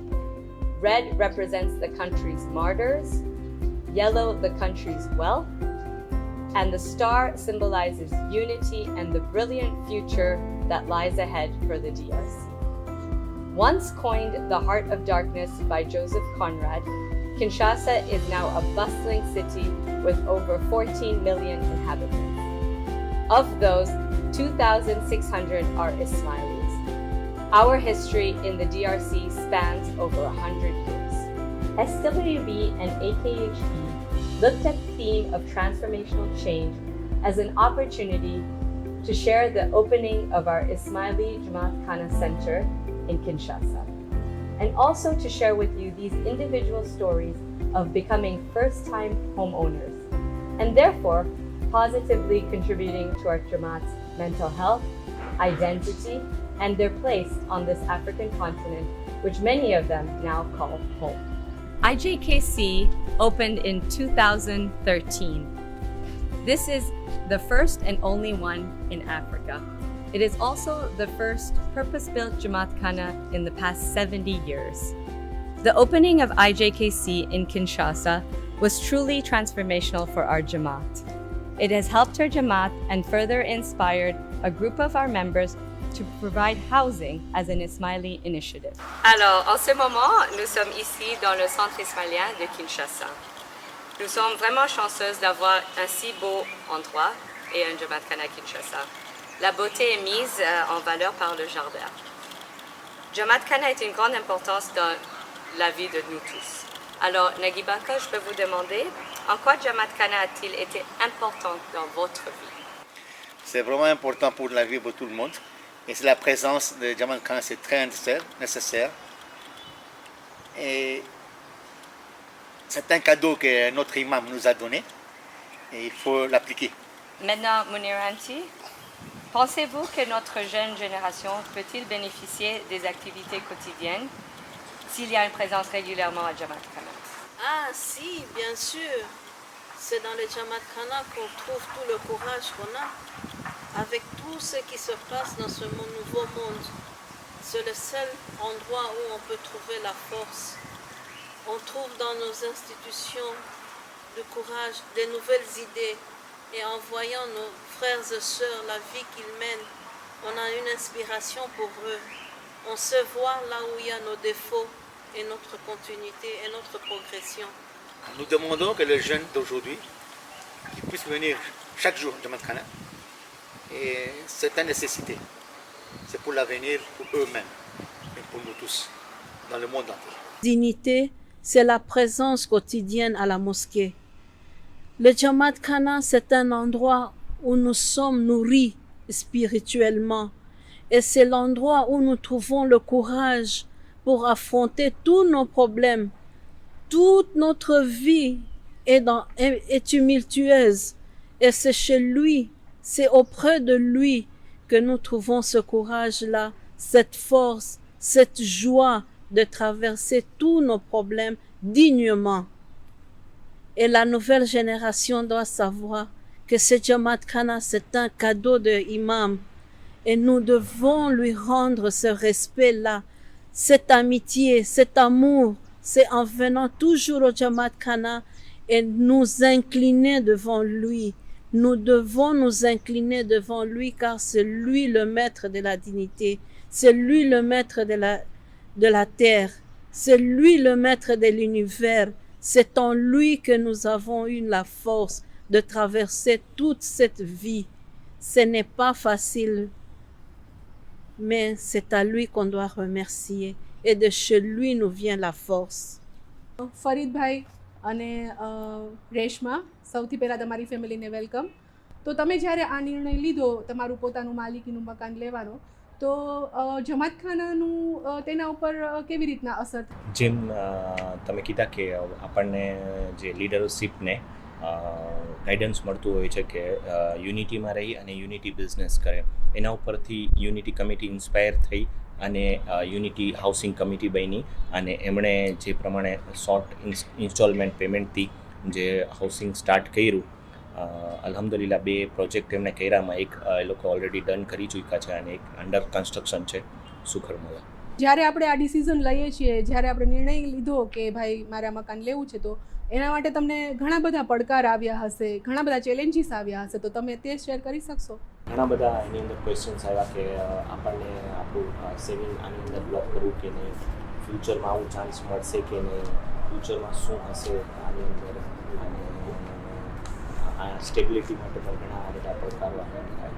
અહીં આપણી સાથે little master આપણી સાથે જોડાયેલા છે, તો I want to ask you, what kind of lifestyle do you expect in your future, or what motivates you for betterment? I expect quality life in my future, and my parents and my Jamaat Khana motivate us. એક એવું ઘર કે જેની અંદર બધી facilities હોય, બધી સુવિધા હોય, તો એ મકાન કે એ ઘર આપણી જીવનશૈલી, આપણી લાઈફસ્ટાઈલને કેવી રીતના અસર કરી શકે છે? જેવી રીતે આપણા લીડર્સ પાસે ગાઈડન્સ હોય છે કે આપણે ક્વોલિટી ઓફ લાઈફ બધા જમાતી મેમ્બર્સ પાસે હોવી જોઈએ, તો એને ધ્યાનમાં રાખીને આ જે પ્રોજેક્ટ છે એમાં આપણી બધી જ જાતની ફેસિલિટી છે અને જે આપણો ક્વોલિટી ઓફ લાઈફનો જે ગોલ છે તે અહીંયા અચીવ થાય છે. અહીંયા બધી જ ફેસિલિટી આપણા બચ્ચાઓને, આપણા પેરેન્ટ્સ, આપણા ફૂલ ફેમિલીને બધી જ ફેસિલિટી અહીંયા મળી રહે છે. ગ્રીન વ્યૂ એ એક આપણો હાઉસિંગનો પહેલો પ્રોજેક્ટ હતો કે જે કમ્પ્લીટ થયેલો છે, અને અહીં ગ્રીન વ્યૂની અંદર 30 ફ્લેટ્સ આવેલા છે. અનવરભાઈ અને સલીમાબેન, તમે આ ગ્રીન વ્યૂની અંદર છેલ્લા 1.5 વર્ષ ત્યાં રહી રહ્યા છો. આઈ મસ્ટ સે કે ગ્રીન વ્યૂ એ કિન્સાસાના કેન્દ્રમાં સ્થિત અને કિન્સાસાના એકમાત્ર ગોલ્ફ કોર્સના અદ્ભુત દ્રશ્ય ધરાવે છે, અને તમે અને તમારું ફેમિલી ખરેખર ખૂબ નસીબદાર છો કે તમે અહીંથી જમાતખાનાનું બિલ્ડિંગ પણ જોઈ શકો છો. તમને શું લાગે છે કે આપણા જીવનમાં આગળ વધવા માટે જમાતખાનું છે એ આપણને કેવી રીતના પ્રેરિત કરી શકે, આપણને કેવી રીતના પ્રોત્સાહન આપી શકે? જમાતખાનું છે એ આપણી પ્રથમ જરૂરિયાત છે. જમાતખાનું જો આપણા જીવનમાં ના હોય તો આપણી કોઈ પણ જાતની કાંઈ પણ કિંમત નથી અને આપણે કોઈ પણ જાતનું પ્રોગ્રેસ ના કરી શકીએ. જમાતખાનાથી, જમાતખાનાની હાજરીમાં આપણે દરરોજ જો નિયમિત રહીએ, જમાતખાનાથી આપણને નવી પ્રેરણા મળે છે, આપણા જીવનની અંદર ઉર્જા આવે છે, અને જમાતખાનું જ એક એવી જગ્યા છે કે જ્યાં તમે તમારા સુખ દુઃખ બધાય બોલી શકો અને એના સોલ્યુશન લઈ શકો. તમે જમાતખાનું આપણા જીવનમાં, મતલબ આપણું અસ્તિત્વ જમાતખાનું જ છે. જમાતખાનાની અંદર આપણે જાય આપણને સુકૂન મળે છે, ધંધા રોજગારમાં બરકત આવે છે, મતલબ દરેક વસ્તુમાં જમાતખાનું આપણા જીવનમાં એટલા ટાઈમ હોય જ છે, અને જો જમાતખાનું આપણા જીવનમાં ન હોય તો આપણી પ્રગતિ મુશ્કેલ છે. નંબર 2, જમાતખાનાની અંદર ખાસ કરીને આપણે આપણી યુવા પેઢીની હાજરી ખાસ જરૂરી છે, કારણ કે એ લોકોને એમાંથી જે પ્રેરણા મળે છે એ લોકોને જીવનની અંદર કામ આવે છે આગળ વધવા માટે. હવે જો જમાતખાનાની હાજરીમાં યુવા પેઢી અને આપણે બધા કાયમી જમાતખાનાની હાજરીમાં નિયમિત રહીએ તો જમાતખાનાથી જે ફાયદા થવાના છે એ આપણે ઉઠાવી શકીએ અને જમાતખાનું દીન અને દુનિયા એ બેયમાં આપણને રાહત આપે છે, આપણી સલામતી આપણને મળે છે, આપણા સુખ દુઃખ દૂર થાય છે. અને નંબર 3, યુવા પેઢીને ખાસ જમાતખાનાની હાજરીમાં નિયમિત રહે એના માટે આપણે પેરેન્ટ્સ લોકોએ યુવા પેઢીને પ્રોત્સાહિત કરવી જોઈએ. એનાથી એના જે જીવનની અંદર નવા પડકારો આવવાના છે એનો સામનો કરવાની એને શક્તિ મળશે અને ઇન્શાલ્લાહ જરૂર એ લોકોને સફળતા મળશે અને કોઈ મુશ્કેલી નહીં આવે. ટૂંકમાં કહીએ તો જમાતખાનું છે એ આપણી સફળતાની ચાવી છે. હવે પ્રોપર્ટીની વાત કરીએ તો કિન્સાસામાં પ્રોપર્ટી લેવી એટલે મૌલાનો લાખો સુખાર. અહીંયા આપણે પ્રોપર્ટી બનાવી કામ છે કે આજના જે બધા પોઝિશન છે એ પ્રમાણે તો પોસિબલ જ નહોતું, પણ મૌલાની દયાથી આપણે ઘરનું ઘર આપણે બનાવી શક્યા અહીંયા. હવે અહીંયા જે ગ્રીન વ્યૂનો જે વ્યૂ છે ને એ ગ્રીન જ છે, ચારે બાજુ હવા ઉજાસ છે, બધું પરફેક્ટ છે.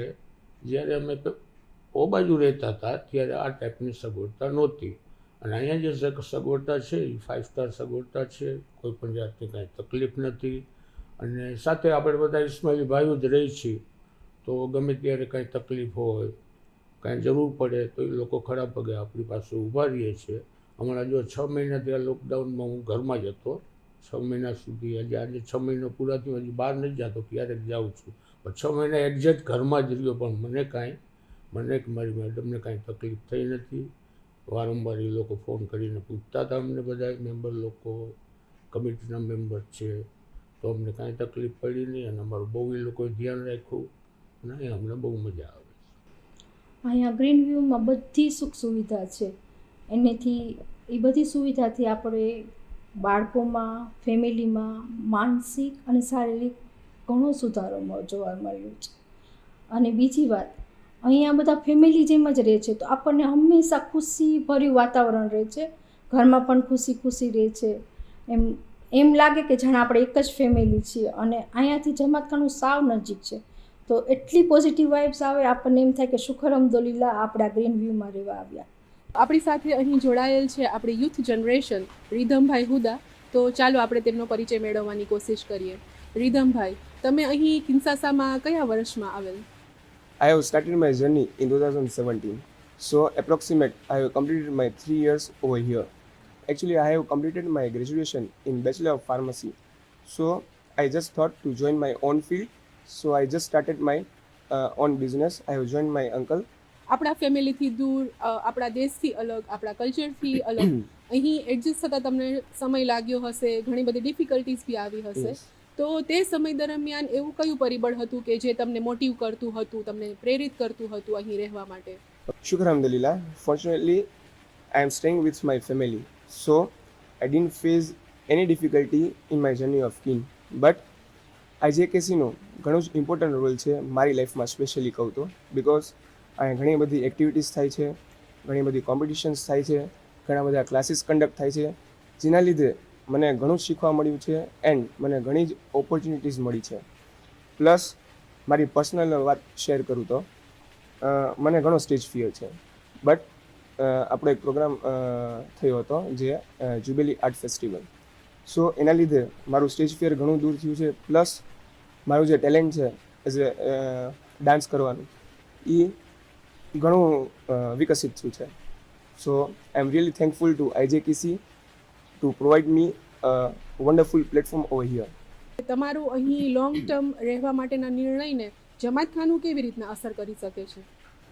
આપણને ઓલરેડી ખબર છે કે આ કન્ટ્રી એક ઓપોર્ચ્યુનિટીવાળું કન્ટ્રી છે કે જેમાં રેગ્યુલર અપડેટ્સ અને ગાઈડન્સની ઘણી બધી આપણને નીડ હોય છે. સો સ્પેશિયલી મારા માટે આ IJKC પ્લેટફોર્મ એક એવી જગ્યા છે કે જ્યાં મને રેગ્યુલર અપડેટ્સ મળે છે, રેગ્યુલર ગાઈડન્સીસ મળે છે, ઇન્ફોર્મેશન્સ મળે છે. પ્લસ આપણા જમાતી મેમ્બર્સ ઘણા સપોર્ટિવ છે. પ્લસ આપણા સ્ટાફ્સ, આપણા વોલેન્ટિયર્સ એ બધા બહુ જ સપોર્ટિવ છે કે જેના લીધે they are always ready to help us in any time, at any place, in any difficulties. So I am really feeling lucky that I'm a part of IJKC. આગામી 5 વર્ષના તમારા હેતુ તમારા ગોલ અમારી સાથે શેર કરી શકો? When I saw the progress of our Jamaat in a spiritual and in a materialistic world, I have decided that અગર મારે આવું છે તો મારે અહીંયા જ આવું છે to make my future bright. So મારા પ્રમાણે જો કોઈ પણ વ્યક્તિ જો પોતાનું એમ ફોકસ્ડ હોય અને જો એને આઈજેકેસી પ્લેટફોર્મ જેવું સારું પ્લેટફોર્મ જો એને યુટિલાઇઝ કરવાની એનામાં ક્ષમતા હોય તો એ વ્યક્તિ આ પ્લેટફોર્મ ઉપર ઘણો આગળ વધી શકે છે. So I am really thankful to IJKC that to provide me a wonderful platform over here. તો રીધમભાઈ તમારી સાથે વાત કરીને ખૂબ જ મજા આવી, તમારા વિચારો જાણીને ખૂબ સારું લાગ્યું. Thank you so much. યાલી મદદ. મોલાલી મદદ. Ubuntu is part of a Zulu phrase which literally means a person is a person because of others. I am because we are. Hashtag One Jamaat, hashtag One Africa. Thank you.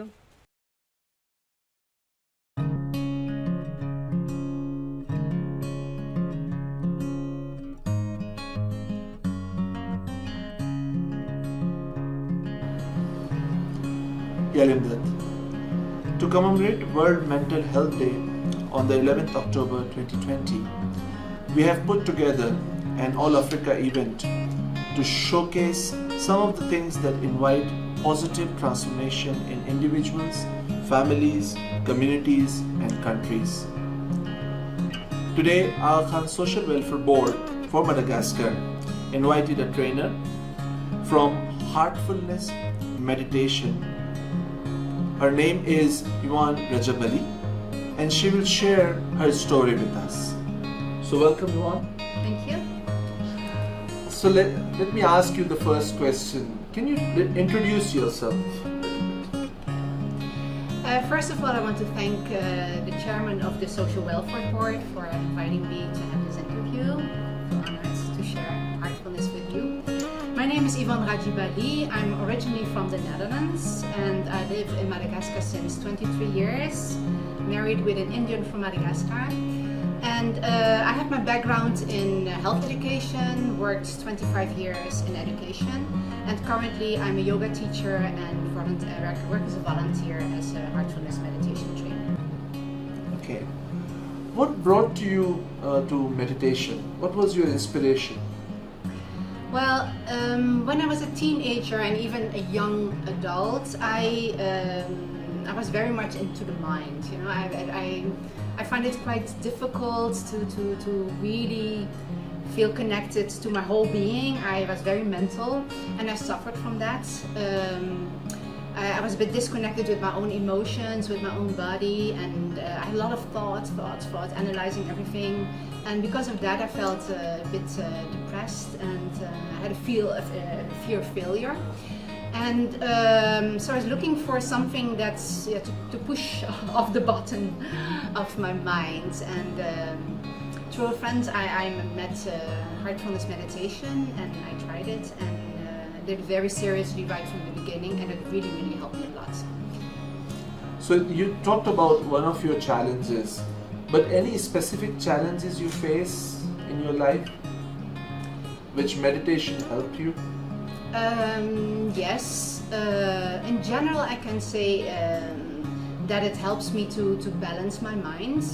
As I told you, I have an active mind and naturally, so it helps me to get back, to center myself, to feel connected to my inner being, to my heart, and to live more from the heart. It has also helped me in a very specific challenge which happened some years ago. When I was faced with menopause, and even though I was practicing regularly, because of the hormonal change in my body, I had a lot of. I was very sleep deprived, and even for 2 years I hardly slept. So at a certain moment I was so exhausted that I was heading towards a burnout, and. So I really took a sabbatical, and I really dived deep into meditation in a combination with yoga, and it really kind of brought me back to my feet and really stabilized myself in my life. So that has been a great help. Yes. So, Madam Yuan, if we look at the situation currently, and if we look at the pandemic situation globally, a lot of people having a lot of issue with mental health. They are facing challenges to cope up with this pandemic. Do you think heartfulness meditation can help them to come out from this challenge? Well, I think it is definitely a good tool in these times. As I said, you connect, you use your mind to connect with your heart.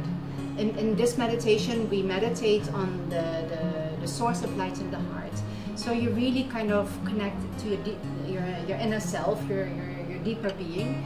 It helps you to balance your mind, but it also helps you to be more connected as a whole. And a lot of people are facing challenges like fear, anxiety, disconnect, feeling lonely. And I think heartfulness, through its practices, really kind of helps you to connect to all those levels of yourself so that you feel more integrated and it helps you also to be more resilient and to face the big challenges in your life. And we have several practices that help with that. Can you elaborate some of your practices in heartful meditation? Yes. In fact, what we do first is a relaxation. We have 4 practices. The first one is relaxation. The second one is meditation. Third one is cleaning, and the fourth one is inner connect. And before we can get to meditation, it is important that we are relaxed, because if you're stressed or very tense, it's very difficult to meditate. So the body needs to relax, and for that we have a kind of a body scan in which we relax all the muscles of our body.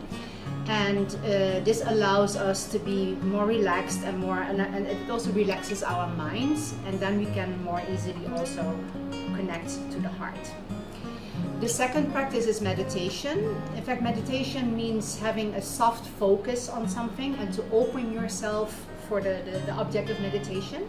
As stated, we meditate on the source of light, or as you want, the divine light in the heart, what in Islam is often called Nur. And we try to really open ourselves for that. And if we do that, we try to dive deeper inside ourselves, and it kind of opens also deeper levels of consciousness. It stabilizes our mind, and it also gives feelings with more depth, and emotions kind of fade away. So it really balances our system and helps us connect to our inner being. So that also the heart becomes more our inner guide. Another practice is, that's the third one, that's cleaning. Nevertheless, even if we do those practices, we still, our mind is meant to be active. In fact, it's made for that. So during our day, things happen. People can maybe shout at us, or our thoughts wander away. So at the end of the day, we do a practice which is called cleaning, and with that practice, we kind of brush off the impressions of the day. And this is a very specific feature of this method. And it really helps to kind of rejuvenate yourself. If you do that cleaning practice correctly, if you have done it, you really feel fresh, and you feel lighter, and you feel more connected again with your heart. So that is really nice, because life gives us all kind of emotions, challenges, and passions. So it really helps to take that away. And then the last practice is something that we do just before we go to sleep. It's called Inner Connect. And during that practice, we really kind of realize, well, what is it really about? What is really the most important thing in my life? And in fact, I think all we know that we have a deeper purpose in life, and you connect to the deeper purpose, and you really try to kind of humbly ask help for that, so that you can really realize that. And you go to sleep with that, and it works in your subconscious level, and the next morning when you wake up, you start with your meditation again. So it's a cycle of practices that are all interlinked and which are very helpful. And this whole set of practices, I think it will be very helpful for people also, especially in those challenging times. What I maybe can add is that Heartfulness as an organization is really also giving, has a lot of programs at this moment of COVID to which people can relate and helps them also to get through this difficult period. So, you know, if a community member who is relatively very new to meditation, where they should go to learn about heartful meditation? Okay. Well, I think the first place to go is to our website, which is called heartfulness.org. Heartfulness with one L and two S's at the end. And for the French version, it's fr.heartfulness.org. There you will find all the information that you need. It will speak more elaborately about the practices, but also how there are videos, there are audios which you can use to already start practicing a little bit for yourself. If you would like to go more in depth, then you can get in contact with a trainer. We have 6,000 heart spots all over the world, and you can connect with them, and they will bring you in contact with a trainer worldwide. And we also have a Hearts app, an application that you can download on your phone through on Android or on an iPhone, doesn't matter. And there you will also be guided. You can do some practices for yourself. If you want to dive deeper, you can also connect to a trainer which can help you with meditation. And even on that app, you will find all the features.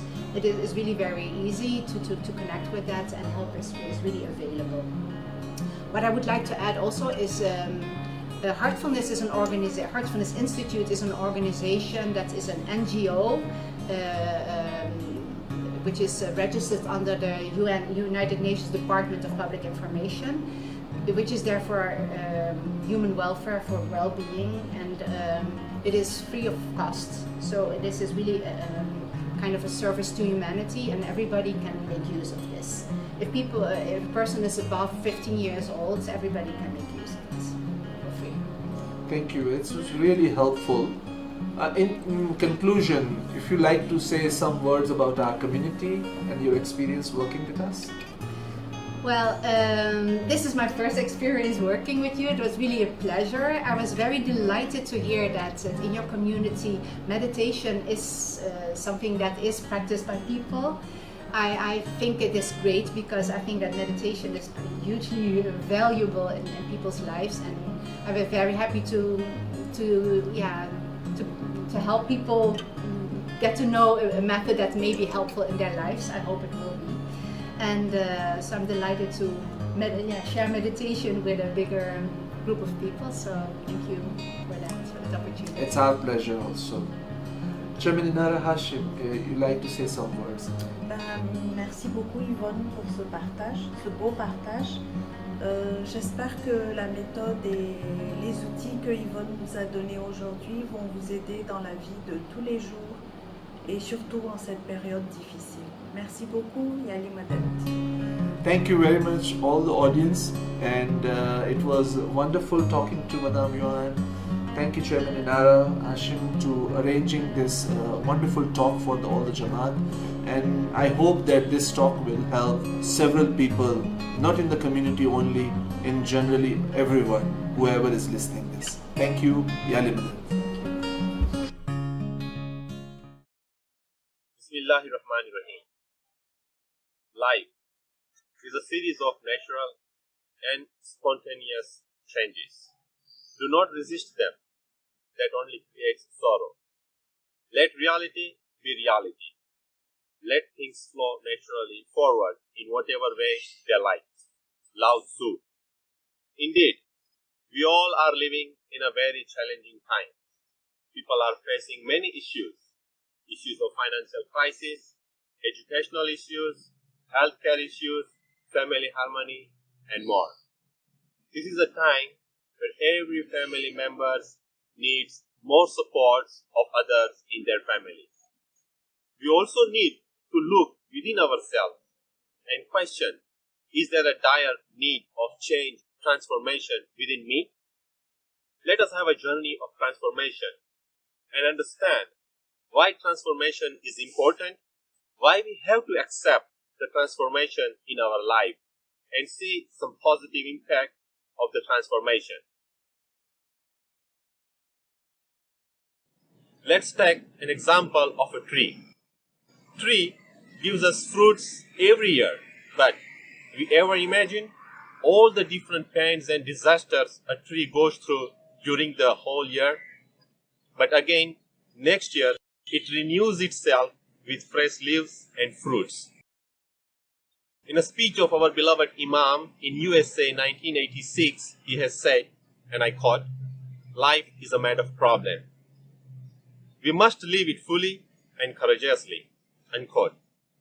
Before the pandemic and after it occurred, problems were always there. We have to find solutions. There are many inspiring people around us in our Jamaat who lead us by example of how we can transform challenges into opportunities. Here is one of those empowering people. યારી મદદ. મારું નામ શિરીન સમીર ખોજા છે. હું છેલ્લા 14 વર્ષોથી મોઝામ્બિકમાં રહું છું અને હું મારી લાઈફની 2012નો બનેલો બનાવ હું તમારી સમક્ષ શેર કરીશ. 2012માં ડૉક્ટર્સ પાસેથી મને ખબર પડી કે મને ઓવેરિયન કેન્સર પોઝિટિવ છે. તો સૌથી પહેલાં તો આ વસ્તુ મારા માટે એક્સેપ્ટ કરવું બહુ ડિફિકલ્ટ હતું અને મગજમાં એટલા બધા નેગેટિવ વિચારો હતા કે કેન્સર એટલે કેન્સલ, હવે મારી લાઈફનું શું થશે, મારા છોકરાનું શું થશે, મારા ફેમિલીનું શું થશે, અને એ બધા નેગેટિવ વિચારો એટલી હદે હાવી હતા કે જેના લીધે મને નાની નાની વાતો પર ગુસ્સો આવવો, ચીડચીડિયાપણ થવું, ફ્રસ્ટ્રેશન કાઢતા રહેવું, એ બધી બનાવ નોર્મલ બનવા લાગ્યા. થોડાક સમય પછી એ વસ્તુ સ્વીકારી લીધી કે પ્રોબ્લેમ આવ્યો છે, હવે એમાંથી મને રસ્તો શોધવાનો છે. તો મારી ફેમિલી, મારા ઇનલોઝ, મારી આજુબાજુ એટલી બધી પોઝિટિવ વાઇબ્સ એ લોકોએ ક્રિએટ કરી, એટલે સારા સપોર્ટ, પોઝિટિવ થોટ્સ અને ખુદા ઉપર ભરોસો રાખી અને મેં મારી ટ્રીટમેન્ટ ચાલુ કરી. એ ટ્રીટમેન્ટની ઇમ્પેક્ટ એટલી સરસ આવી કે વિધિન અ 4 to 5 મંથમાં મારા બધા રિપોર્ટ્સ નોર્મલ થઈ ગયા. હવે ટ્રીટમેન્ટ ઓવર કરીને હું મારા ઘર તરફ પાછી ફરી મોઝામ્બિકમાં. હવે સમાજને ફેસ કરવો મારા માટે મોટી ચેલેન્જ હતી, કેમ કે અગેન મગજમાં એટલા બધા વિચારો ફરી રહ્યા હતા કે લોકો મને જોઈને શું વિચારશે, કેમ કે ટ્રીટમેન્ટ દરમિયાન મેં મારા હેર લોસ કર્યા હતા, સાથે સાથે કોન્ફિડન્ટ બી લૂઝ કર્યો હતો. તો એ હિંમત ભેગી નહોતી થતી કે હું કેવી રીતે સમાજને ફેસ કરું. ફરી ફેમિલી અને ફ્રેન્ડ્સ દરમિયાન સપોર્ટ મળ્યો અને અમુક વસ્તુઓ શીખવા મળી કે કોઈ બી વસ્તુ પરમનન્ટ નથી, હરેક વસ્તુ ટેમ્પરરી છે અને આ ટાઈમ બી જતો રહેશે. તો ઘણી જ હિંમત અને પોઝિટિવ વાઇબ્સ સાથે મેં જમાતખાને આવવાનું શરૂ કર્યું અને જમાત તરફથી એટલી સપોર્ટ મળ્યો કે ક્યારેય બી એવું ન જોવા મળ્યું કે હું બરાબર નથી લાગી રહી. જમાતના લીડર્સ અને ઇન્સ્ટિટ્યુશન્સે બી મારા પર ભરોસો દેખાડ્યો અને મને સેવા કરવાની ઓપોર્ચ્યુનિટીઝ આપી અને એ ઓપોર્ચ્યુનિટીઝના લીધે હું મારા ઉપર કોન્ફિડન્ટ બિલ્ડ કરતી થઈ. આજે એ બનાવને 8 વર્ષ જતા રહ્યા છે અને ઘણી બધી વસ્તુઓ એ દરમિયાન હું શીખી છું, જેમ કે મને એક્સરસાઇઝ કરવી, ઝુમ્બા કરવા, સ્વિમિંગ કરવું, કુકિંગ કરવું, જે મારા શોખ કે જે મને આનંદ આપે છે, જે મને હેપીનેસ આપે છે, એ વસ્તુઓ કરવા તરફ હું પ્રેરિત થઈ. જમાતની વુમન્સને હું એક મેસેજ ડેફિનેટલી આપવા માંગીશ કે કોઈ બી પરિસ્થિતિ છે, અગર જો એમનામાંથી સ્વીકારી લેશે તો ડેફિનેટલી એનો રસ્તો મળશે. તો પરિસ્થિતિને સ્વીકારીએ અને એમાંથી રસ્તો શોધીએ. Thank you. યારી બધા. When life gives you lemon, make lemonade.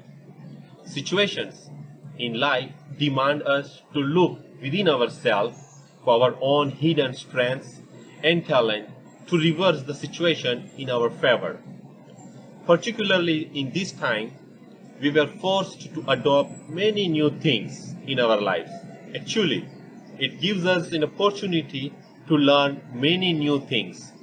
Not only that, it gives an opportunity to spend more time within the members of our families. Sit with our kids, do the studies together, join new courses, build self-confidence, and the list goes on. Let us see the video what Nazlin has to share with us. मेरा नाम नाज़रीन समनानी है और मैं by professional एक lady Taylor हूँ. आज मैं अपने काम के हवाले से आप लोगों के साथ कुछ बातें शेयर करना चाहूँगी.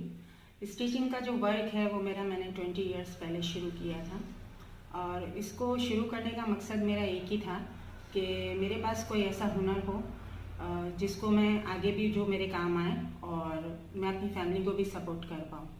मैंने जब ये वर्क शुरू किया था तब मेरे पास बेसिक 2 मंथ की ही ट्रेनिंग थी, जो बहुत ज़्यादा कम थी, और मैं आगे की ट्रेनिंग जो है वो अफोर्ड नहीं कर पाती थी क्योंकि फाइनेंशियल कुछ ऐसे क्राइसिस थे जिनको मैं लेके आगे उसको ट्रेनिंग नहीं ले पाती थी। तो बेसिक ये था मेरा कि मैंने 2 मंथ्स की जो ट्रेनिंग ली थी उसी के अंदर ही मुझे वो सारा वर्क करना था जो मैंने सीखा था। अब मैंने इसके पीछे बहुत ज़्यादा हार्ड वर्क किया है। हुनर और इंस्पिरेशन के साथ इंसान में कुछ ऐसी खूबियाँ भी होनी चाहिए जो उसे कामयाबी की तरफ लेकर जाए। और जहाँ तक मैं अपनी बात करती हूँ तो अपने हवाले से मेरे अंदर जो खूबियाँ मुझे नज़र आती है वो ये है कि सबसे पहली बात कि टाइम की बहुत पंक्चुअलिटी, कि मुझे ये लगता है कि अगर टाइम की पंक्चुअलिटी से हम चलेंगे तो हम कामयाब हो सकते हैं। और मैं कोशिश करती हूँ कि अपना टाइम जो दिया हुआ है वो उस पर मैं पूरा उतरूँ और लोगों का भरोसा जो है वो मुझ पर कायम रहे। दूसरी बात यह है कि कमिटमेंट, कि आपने अगर कमिटमेंट किया है, चाहे वो फिर मैं अपने आप से करूं या किसी बार वाले से करूं या अपनी फैमिली से करूं, मेरी कोशिश हमेशा यही रहती है कि मैं उस कमिटमेंट को किस तरह से पूरा करूं और जल्द से जल्द पूरा करूं। और तीसरी बात यह है कि आपको हार्ड वर्क करना बहुत ज़रूरी है, जो कि मैंने किया है अपनी लाइफ में। इंसान को बहुत ज़्यादा टेंशन होती है, चाहे वो आदमी हो या औरत हो, लेकिन औरतों को ज़्यादा परेशानियों का सामना करना पड़ता है क्योंकि उनको बाहर का काम भी देखना है और घर का काम भी देखना है। लेकिन खुदा ने उनको एक ऐसी पावर दी भी होती है जिसकी वजह से वो अपना घर भी अच्छी तरीके से हैंडल कर पाती हैं और अपना जो वर्क है या अपना जो हुनर है उसको भी बहुत अच्छी तरीके से वो निभा पाती हैं। तो मैं सभी औरतों से यही कहना चाहूँगी कि अगर आपके पास कोई ऐसा हुनर है तो आप उसको प्लीज़ ज़रूर कंटिन्यू कीजिए, और उसके रहते आप अपनी फैमिली को भी सपोर्ट कर सकते हैं और आप अपना पैशन भी पूरा कर सकते हैं। तो प्लीज़ उसको ज़रूर कंटिन्यू करें। Thank you so much. याली मदद। Mental Well-Being, presented by Ashraf Rafiq Virani, child psychologist. What does World Health Organization say about mental well-being? The World Health Organization describes mental well-being as a state of well-being in which the individual realizes his or her own abilities, can cope with the normal stresses of life, can work productively and fruitfully, and is able to make a contribution to his or her community. Sadly, 1 in 4 families has at least one member with a mental disorder. These disorders take form of generalized anxiety disorder or phobias, or obsessive-compulsive disorders, or post-traumatic stress disorders. Now let us see what can affect our mental well-being. Family. Changes in family or relationship dynamics can affect our mental well-being. Events such as marriage, birth, death, or divorce may affect our mental well-being. Work environment also has a great impact on our mental well-being. Higher expectations from our bosses, competition with the peers, pressure of meeting the deadlines, or simply loss of job can have a great impact on our mental well-being. Social environment is also correlated with mental well-being. Changes in the climate, changes in neighborhood, changes in relationship with friends, they all affect our mental well-being. And of course, during the past months, the pandemic is causing most of us to adjust and make changes in our lives. Subsequently, managing stress has become a perpetual part of our lives. When in situation of change, the unconscious question that we ask ourselves is, do I have the resources to handle this situation? These resources could be experience, good or bad. It could be training, or it could be your own personality, such as your attitude towards risks. When you have enough resources, when your answer is yes, you tend to react positively to the changed situation, or you do not react at all. However, when the answer is no, we have what is known as stress reaction. Let us consider what could be the effects of stress. Stress can affect our body. Our physical health can be compromised. An individual can start facing frequent colds, flus, headaches. They can have trouble in sleeping, muscle tension, skin problems, or even trouble with digestion. Stress also affects our mind. Our mental health is affected. This leads to poor concentration, forgetfulness, learning problems, frequent negative thoughts, and even speech problems. Stress also has an impact on our emotions. This leads to anxiety, depression, anger, irritability, feeling of helplessness, lack of purpose, and there are also relationship troubles.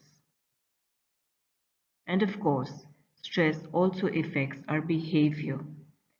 This leads to eating poorly, driving recklessly, indulging in substance abuse, becoming accident prone. It also leads to showing aggression.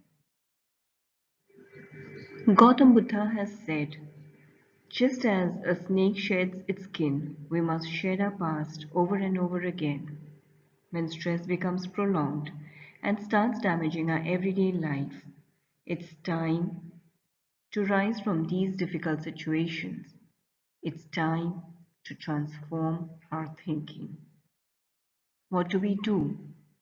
We have to learn where to take control and where to let go. Sometimes we try to change something over which we have no control. Other times we do not take a stand. We don't make a choice when we have the ability to. You can be angry that it's raining, although you have no control over weather. You can get angry that you're getting wet, or you can choose to use an umbrella. Take control and make choices where you can and let go where you can't. Resist victim thinking. Victim at a sea in a storm proclaims his or her choice. I am going to drown. A survivor at sea in a storm says, I don't know how, but somehow I'll survive. The survivor has hope, but has left his or her fate in the hands of someone else. A navigator at sea in a storm says, I am not in charge of the sea or the storm, but I am in charge of my boat. I know what I need to do. A navigator has hope and a plan. Positive thinking will steer you in the right direction. Positive talk is a great way to sort through feelings and make honest statements to yourself about what you're going through. It can also help you break through negativity and doubt. Positive self talk can help you gain some control over the change you're going through. Try this exercise. Sometimes I find myself acting like a victim. So I say to myself, Ashraf, why are you acting like a victim? I respond to myself, I'm acting like a victim because there's no hope in this situation. And then I challenge myself. Not even a possibility that something good can happen here? Oh, I suppose there is some chance something good will happen. Good, I respond to myself. You are a survivor. What else can we do to manage our mental well-being? Take care of your physical health by regular exercises and getting plenty of sleep. Eating healthy can help boost your brain's serotonin levels. Create an action plan. Prepare instead of worrying by setting manageable goals and creating a series of steps to get from one goal to another. Engage in hobbies. The American Heart Association recommends taking time to engage in activities you love, even if for just a few minutes. Relax by engaging in breathing exercises, yoga, meditation, etc. Practice gratitude. Thank for your blessings. It surrounds you with the power of abundance. Build a strong support network. Social support is essential in overcoming stress.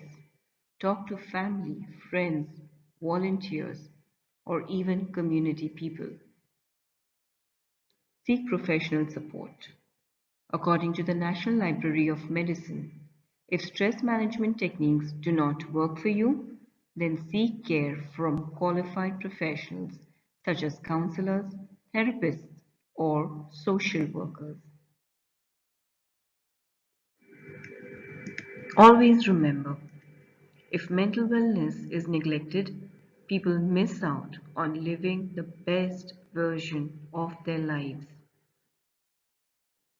As individuals, as family, as Jamaat, it is important to ensure we remain cognizant of mental health. It allows us to understand the pressures our children may be facing at school or with friends, or perhaps the loneliness our aging parents may be feeling. Maybe it tells us to have more conversations with our spouse or to check in on a friend to see if they need a confidant. Love yourself. Be kind to your mind. Stay happy. Keep smiling. Thank you.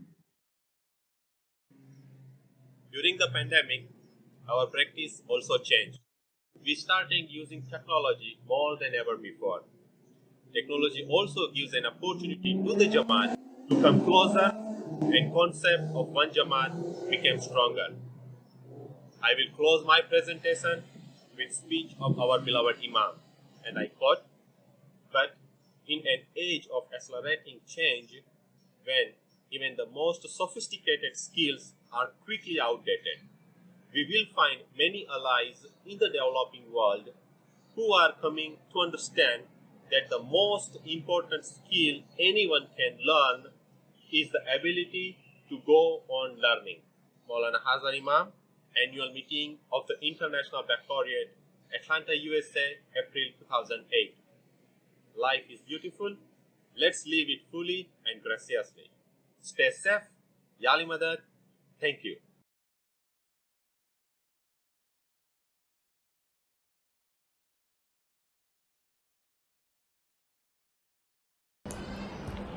Our dear friends and family, Ya Ali Madad.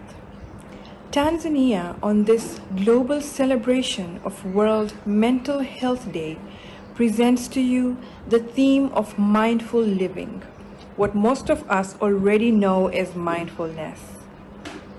Through this short movie, we hope for you to envision an ideal, stress-free, positive life, so that together we can add one new item of transformation into our life routines. Choosing to transform into a mindful person can help you find joy in the littlest of gestures throughout the day.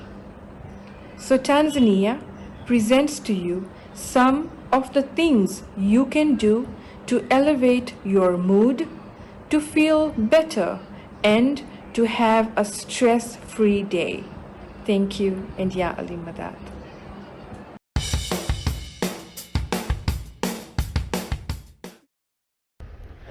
Good morning, everyone. Every morning I wake up with a smiling face, even though some mornings feel grumpy and unwishful.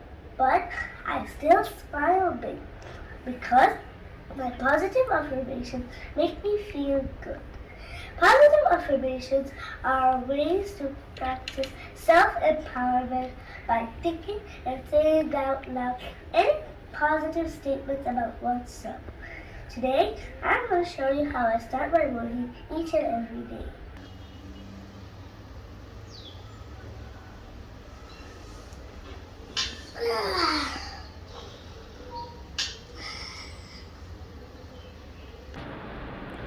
Hey you, I'm a strong girl. I trust myself. Everything will be fine. Everything is fine. I can do this.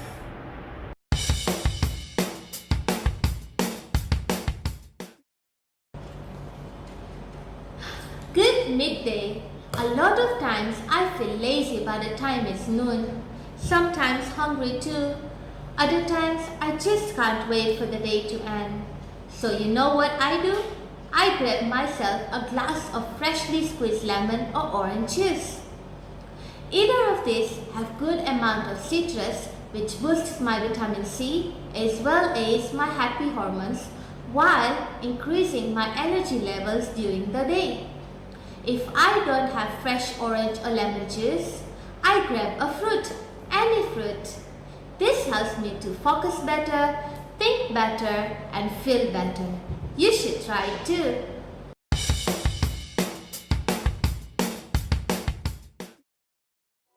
Good afternoon. I bet that most of you feel very sleepy after lunch hours. At least my friends and I feel that way. So let me show you how we can cope with the afternoon sleep crisis. You could go out in the garden with your friend or colleague, or simply stay by the window, open the window wide and take the fresh air. Close your eyes, take a deep breath, in and out. After the breathing exercise, you could do simple stretch and then walk back to your office.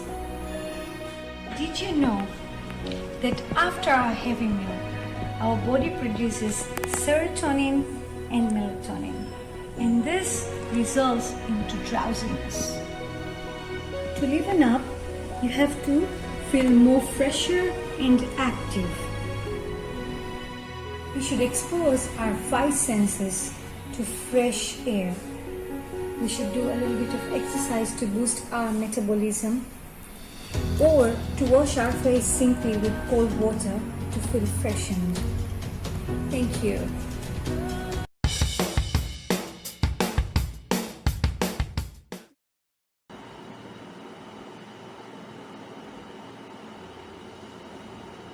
Hey, Yali Madad.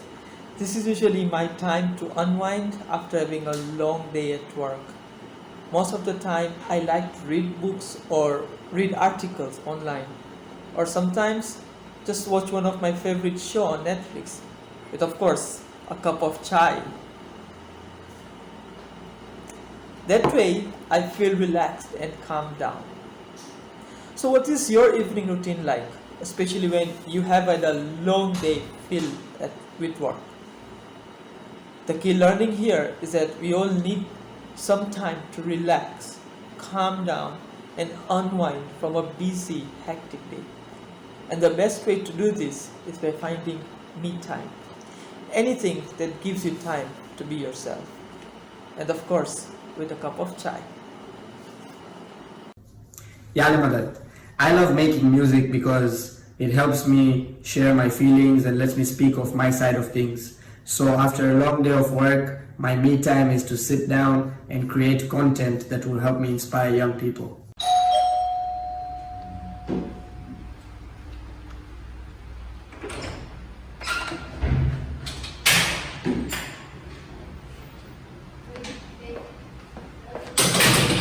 Hello, Yali.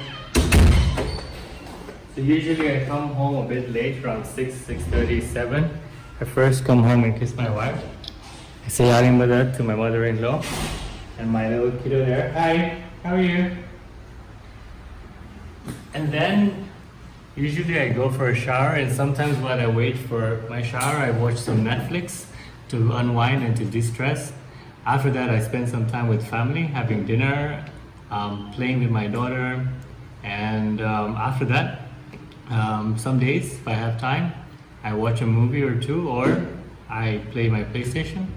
That's usually what I do for unwinding and de-stressing. I find playing games, spending time with family, that helps me de-stress and unwind as well.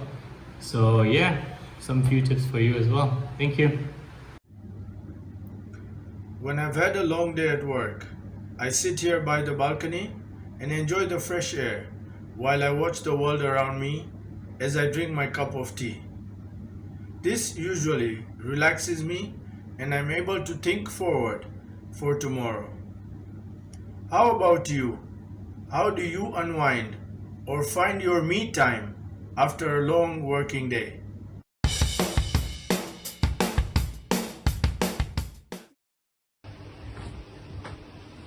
Mommy, what happened? Nothing. Are you stressed? Are you stressed? You'll not understand. Mommy, do you know what my teacher said? Every day before you go to sleep, you have to write positive things about yourself. So the next day when you wake up, you feel positive. You feel positive and you have energy in yourself. Should I show you what my teacher wrote for me? Show me.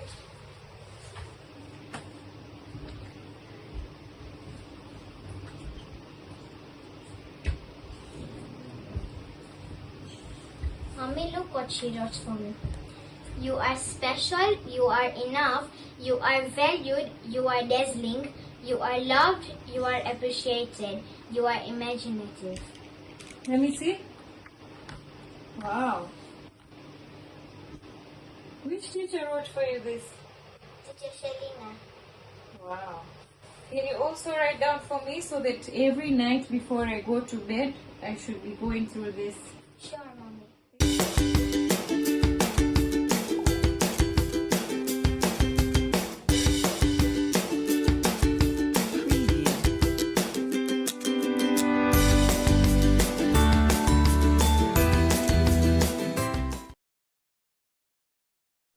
Yalimadad. My name is Dr. Kazim Kassim, and I'm here with Dr. Azima Lada and life coach Romani Shah to talk to you on behalf of the Aga Khan Health Board Uganda about building self-esteem and self-compassion. Are you sometimes your own worst critic? Do you ever have thoughts like, I'm a failure, or I could never do that, or if I was smarter or more attractive, I could be happy? યા અલી મદદ આજે આપણે સ્વમાન અને સ્વ સહાનુભૂતિ શું છે એ સમજવાની કોશિશ કરશું. Let's now look at what self-esteem is. Self-esteem is also known as our sense of self-worth or our sense of self-respect. It refers to our beliefs about our own value and worth. It's basically how much you like yourself. And it also has to do with the feelings that you experience due to your sense of worthiness or unworthiness about yourself. There are 4 components that define the self-esteem. Self-confidence, which comes from feeling secure in your family from childhood, how comfortable you are with your sense of identity, your sense of belonging to the groups you are part of, and your feeling of competence. So what affects our self-esteem? Your childhood, family, community, the media, and other people in your life can all add or take away from how you feel about yourself. સ્વમાન શું છે? સ્વમાનનો મતલબ છે આપણા સ્વમૂલ્ય અને આત્મસન્માન વિશે અમારી માન્યતાઓ. સ્વમાનના 4 ભાગો છે. એક છે આપણો આત્મવિશ્વાસ, બીજું પોતાની ઓળખ, ત્રીજો માલિકીપણાનો ભાવ અને પોતાની યોગ્યતાની અનુભૂતિ. આપણનું બાળપણ, કુટુંબ, સમુદાય, મીડિયા અને સમાજ આપણના સ્વમાનને પ્રભાવિત કરે છે. How healthy our self-esteem is important because it heavily influences our choices and decisions. Our negative self-talk, such as I'm not good enough or I won't succeed at this particular thing that I want to do, can stop us from achieving happiness and realizing our potential. The more we put ourselves down, the more we start believing these thoughts. Studies have shown that people who have an unhealthy self-esteem are more likely to do less well at school, suffer more stress, anxiety, depression, eating disorders, and other mental illnesses, and become involved in substance use. સ્વમાન કેમ મહત્વનો છે? Negative એટલે નકારાત્મક વાતો આપણને આનંદની લાગણી અને આપણી ક્ષમતા પ્રાપ્ત કરવામાં રોકે છે. નીચેની બાબતો સ્વમાન સાથે જોડાયેલી છે. ભણતરમાં નબળો દેખાવ, તાણા, ચિંતા, હતાશા, ખાવાનો વિકાર, પદાર્થોનો ઉપયોગ અને अन्य માનસિક બીમારીઓ. So how do we stop this cycle of self-criticism and start believing in ourselves more? There are many ways to improve your self-esteem. Firstly, it's important to identify the negative beliefs that you have about yourself. For example, you may tell yourself that you're not smart enough to apply for a new job or that nobody cares about you. Start to note these negative thoughts and write them down. Then start to write the evidence that challenges these negative beliefs. So, for example, next to the belief you have written that I'm not smart enough, you could list the things that you are good at. And next to the belief that nobody cares about you, you could note down which friends or family keep in touch with you. Secondly, make a list of all the positive things about yourself, such as I'm a thoughtful person, or I am someone that other people trust. Another way of seeing the positive in yourself is to write down the good things that other people say about you.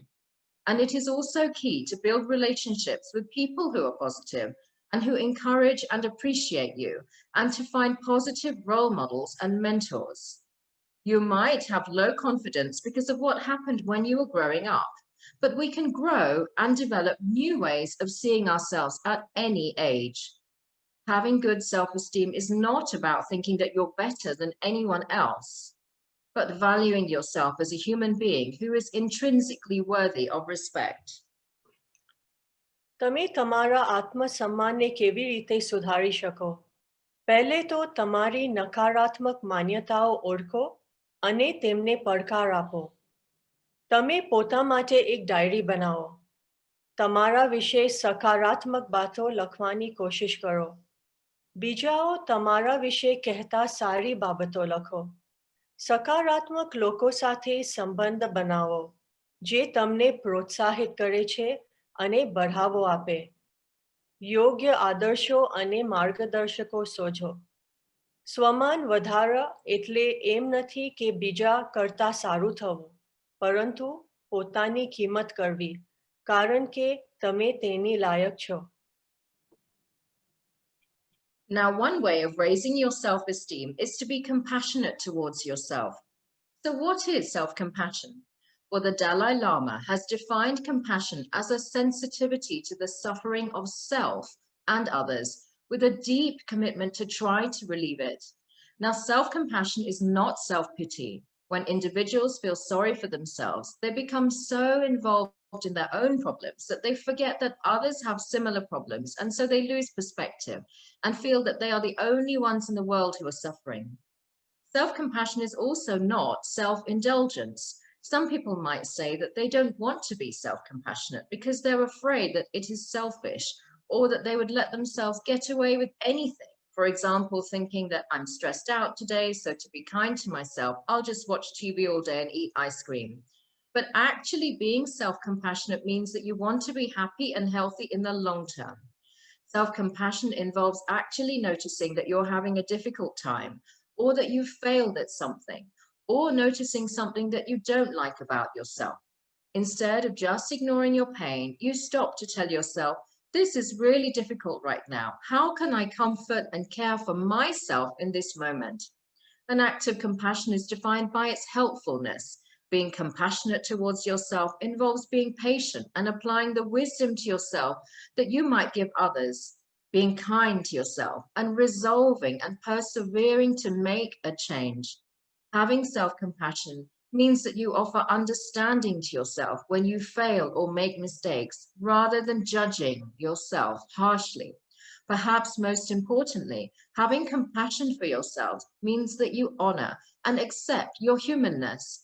Things will not always go the way you want them to. You will encounter frustrations, losses will occur, you will make mistakes, bump up against your limitations, and fall short of your ideals. This is the human condition, a reality shared by all of us, regardless of our wealth, level of education, or age. The more you open your heart to this reality instead of constantly fighting against it, the more you will be able to feel compassion for yourself and all your fellow humans in the experience of life. સ્વકરુણાનો અર્થ શું છે? સ્વકરુણાનો મતલબ છે બીજાને અને આપણી પોતાની તકલીફોને સમજવી અને પોતાને અને બીજાને તેમાંથી બહાર લાવવામાં મદદ કરવી. સ્વકરુણાનો અર્થ સ્વદયા નથી, ના તો કે તેનો મતલબ છે કે માત્ર પોતા જ માટે સોચવું. જ્યારે તમને મુશ્કેલીઓ હોય અથવા નિષ્કંતાનો સામનો કરવો પડે, ત્યારે તમે જેમાંથી પસાર થઈ રહ્યા છો, પહેલા તેને સ્વીકાર કરો. આ એનો પહેલો પડાવ છે. બીજું, કોઈ બીજા સાથે પોતાની તુલના ન કરવી. હંમેશા પોતાની જાતને ખુશ અને તંદુરસ્ત રાખવાનો પ્રયાસ કરવો. So how can we become more self-compassionate? Let's now hear from life coach Romani Shah. Hi, my name is Rumani, and I'll be talking about self compassion and integrity. When it comes to self compassion, think about a loved one in trouble. What do you do to make them feel better? Kind words, ask them for coffee, come up with a solution. What happens if they are not ready to accept any of your suggestions? I'm assuming you love and support them anyway. When it comes to self compassion, think about what it means to love others unconditionally. For example, your partner may have annoying habits. That doesn't mean you stop loving them. You accept them as they are and sometimes even learn from their flaws and help them make positive changes as you want the best for them. Self compassion is about applying this to yourself. How do you treat yourself if you have failed at a task? Do you beat yourself up with harsh words?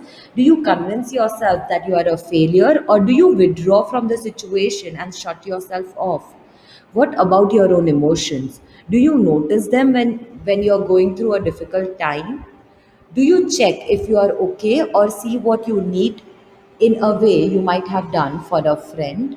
Here's why you may not treat yourself the way you treat your friends. We have grown up with the idea that we must be good to others. Our parents and society at large have constantly drilled upon us the importance of being kind and respectful to everyone around us and being more successful than everyone around us.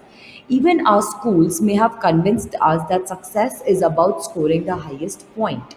Unfortunately, in midst of being good and kind to everyone else and scoring highest, we tend to neglect ourselves and forget the toll it takes on our emotional and mental well-being.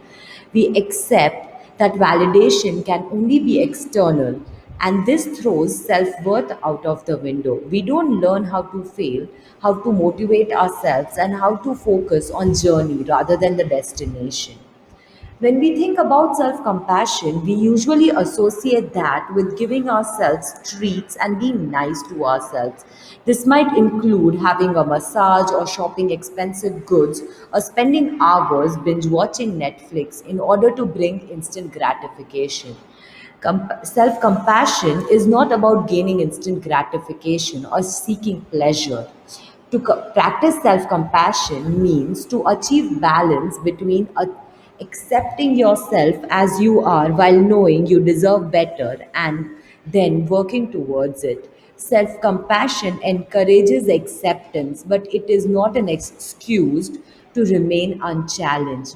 Self compassion is about loving yourself, it is about altering your relationship with yourself, being more compassionate and considerate towards yourself.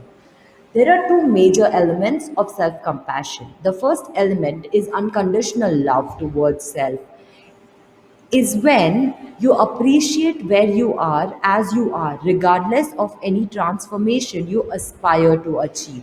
The second element is growth.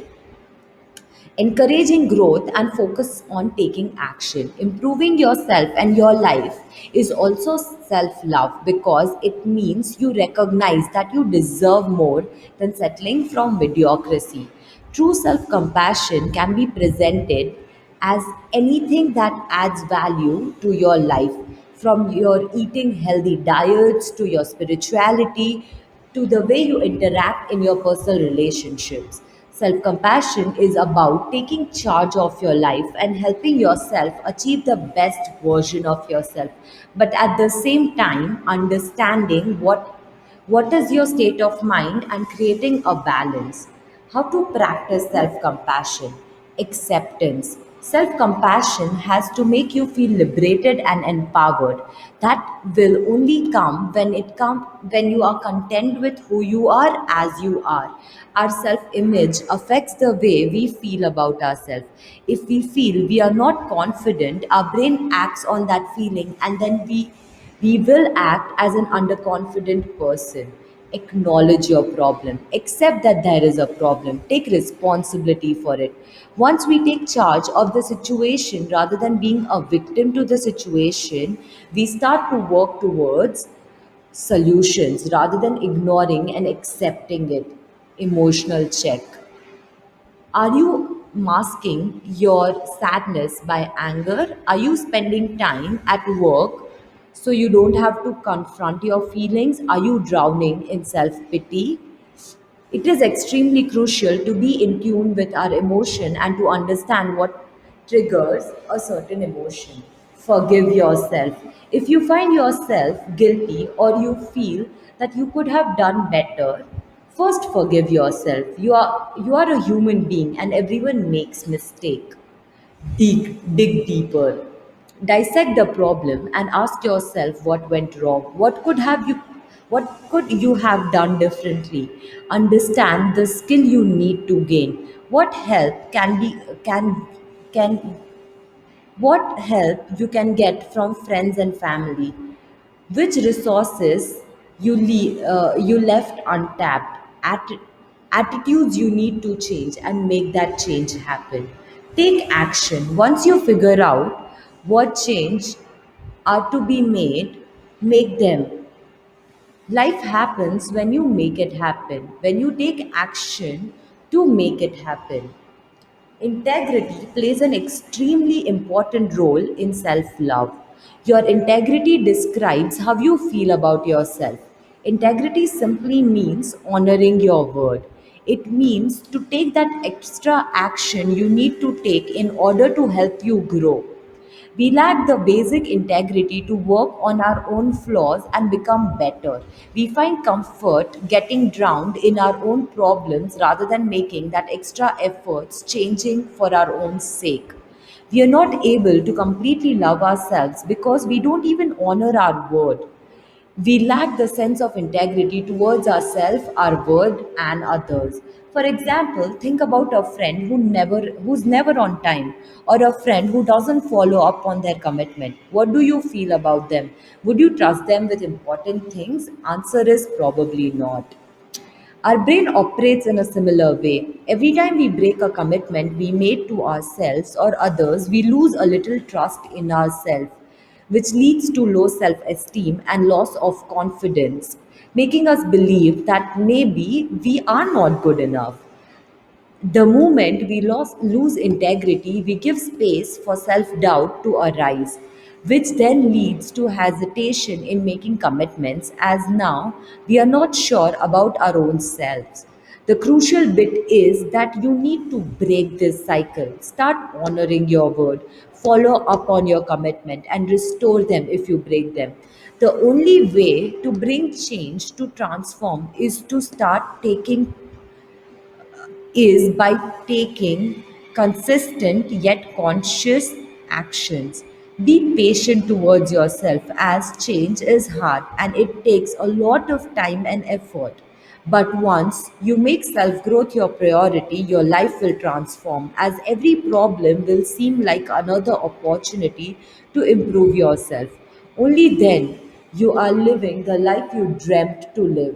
This is your life, and only you have the potential to make it better.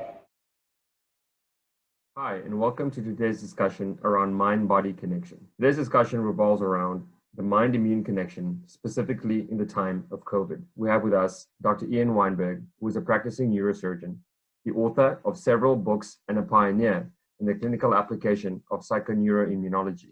Dr. Weinberg has developed a comprehensive coaching program in 1992, which has evolved to this present time. The program is designed to enhance wellness, performance, and leadership in the personal, clinical, and corporate environments. Dr. Weinberg continues to practice neurosurgery in his private practice, as well as providing personal neurocoaching. Additionally, he facilitates corporate-based workshops, as well as workshops for training of coaches seeking accreditation in the use of the program. In today's discussion, Dr. Weinberg will provide an overview of the influences of mind states on immunity based on the integration of the neurosciences with immune function. Dr. Weinberg, what are the validated paths of influence of mind states on immune and general body function? Well, as it happens, the pathways are very old. They've been known for more than 100 years, and it still surprises me that the conventional medical profession, who is very aware of these pathways, has somehow seemed to become unaware of the fact that these pathways exist. So, for example, we have what's called the neurological outflow from the brain. So from higher functions, picking up an emotional tag, it goes through to the lower parts of the brain, brainstem, spinal cord, and then out into all the nerves, which go to the organs and the rest of the body. And bearing in mind that this neurological system incorporates what's called the autonomic nervous system, which includes both the sympathetic, the one that speeds up your heart, and the parasympathetic is the one that gets your bowel moving. And so we can see that this enormous network in itself, just the neurological outflow, has a profound influence on multiple areas of the body. And this is coming from higher thoughts, your cognitive function, plus the emotional tag. So it gets an emotional tag, flows out through all those areas that I've described and affects the organs, their functions, your metabolism, and your immune system. And a quick example would be just having a frightful thought picks up the chemistry of the emotion of the fear, goes out through the autonomic nervous system and causes your heart rate to increase. So there is a clear-cut example of a mind-body connection. And we've known this for many, many years, and yet it doesn't seem to have been factored into the classical biomedical model, the model that we use, which somehow has excluded the mind state or the consciousness side of things. The second important pathway is the neuroendocrine outflow. So that is the mind state, the cognitive and emotional state, again going through to the deeper areas of the brain and eventually controlling the pituitary gland, which is the master endocrine gland, which then produces the hormones, which are chemicals which go into the blood and affect the other hormonal glands, and ultimately has a profound effect on body metabolism, organ function, and immunity. So there's a second major connection coming from higher functions, thoughts, cognitive function, picking up an emotional tag, going into the deeper parts of the brain, stimulating the pituitary, and then chemically coordinating multiple areas of the body. And a very good example is depression in a woman who is having menstrual cycles.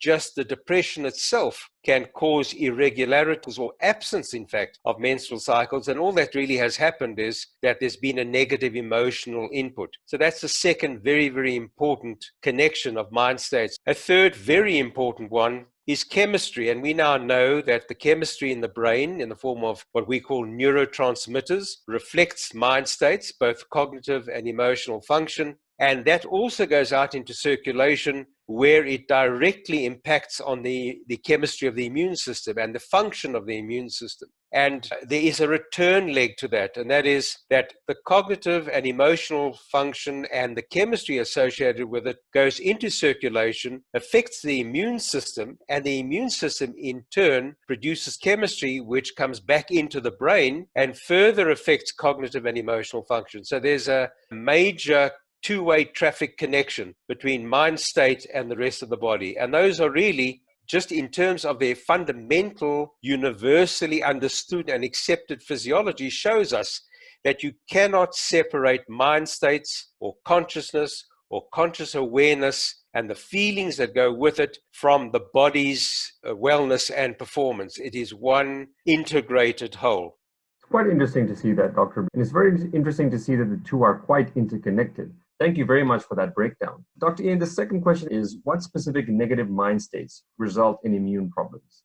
We've done a lot of research on this, bearing in mind that the program's been going for almost 28 years, and we've done a lot of research. And so for the purposes of our discussion, I can divide things up into the positive and the negative.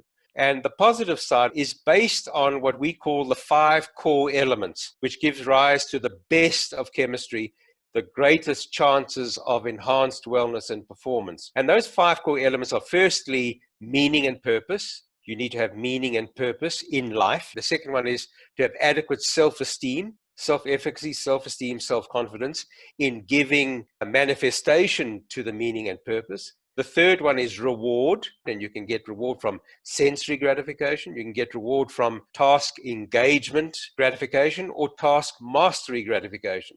So you get reward gratification, which is the third type.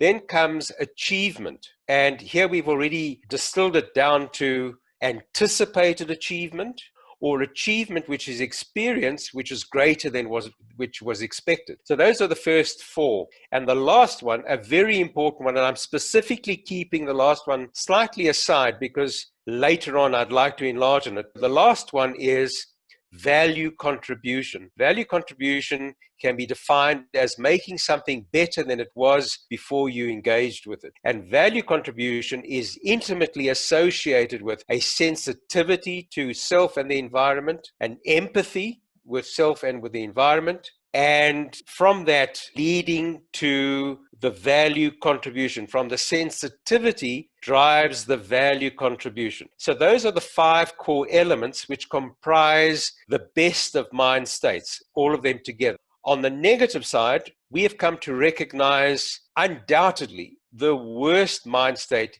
can be defined as hopeless, helpless. Hopeless is I'm doing something, I don't see the purpose in what I'm doing, I don't see the benefit in what I'm doing, I don't enjoy what I'm doing. It's a hopeless situation. And the helpless bit is, but I don't see any alternatives. I'm stuck with this. So if you put hopeless and helpless together, you land up with the worst of mind states. I am doing something which I don't believe is beneficial to myself or anybody else, and yet I can't see my way out, so I'm stuck with it. So those are the 2 opposing mind states that give rise to the worst of chemistry. But taking it a little bit further, we know that the mind state of hopeless, helpless is associated with suppression of immune function. If you suppress your immune function, you become vulnerable to infections, you become vulnerable to tumor formation, and vulnerable to the tumor spread. So you've basically left yourself open to anything negative which attacks the body. It not only leaves you vulnerable to the attacking element, whether it be a germ, a microorganism, a virus, such as COVID, but it also will affect the course of the illness because you won't muster enough of an immune response to rid yourself of it. The second very important mind state is that of fear. Fear, anxiety, panic, and rage all sit in the same part of the brain. It's called the amygdala, and it mediates itself by producing high levels of cortisol, and high levels of adrenaline. And now we know that high levels of adrenaline further suppress immunity and also give rise to chronic inflammation. So you get acute inflammation and a chronic inflammation. Let me just flesh it out a little bit.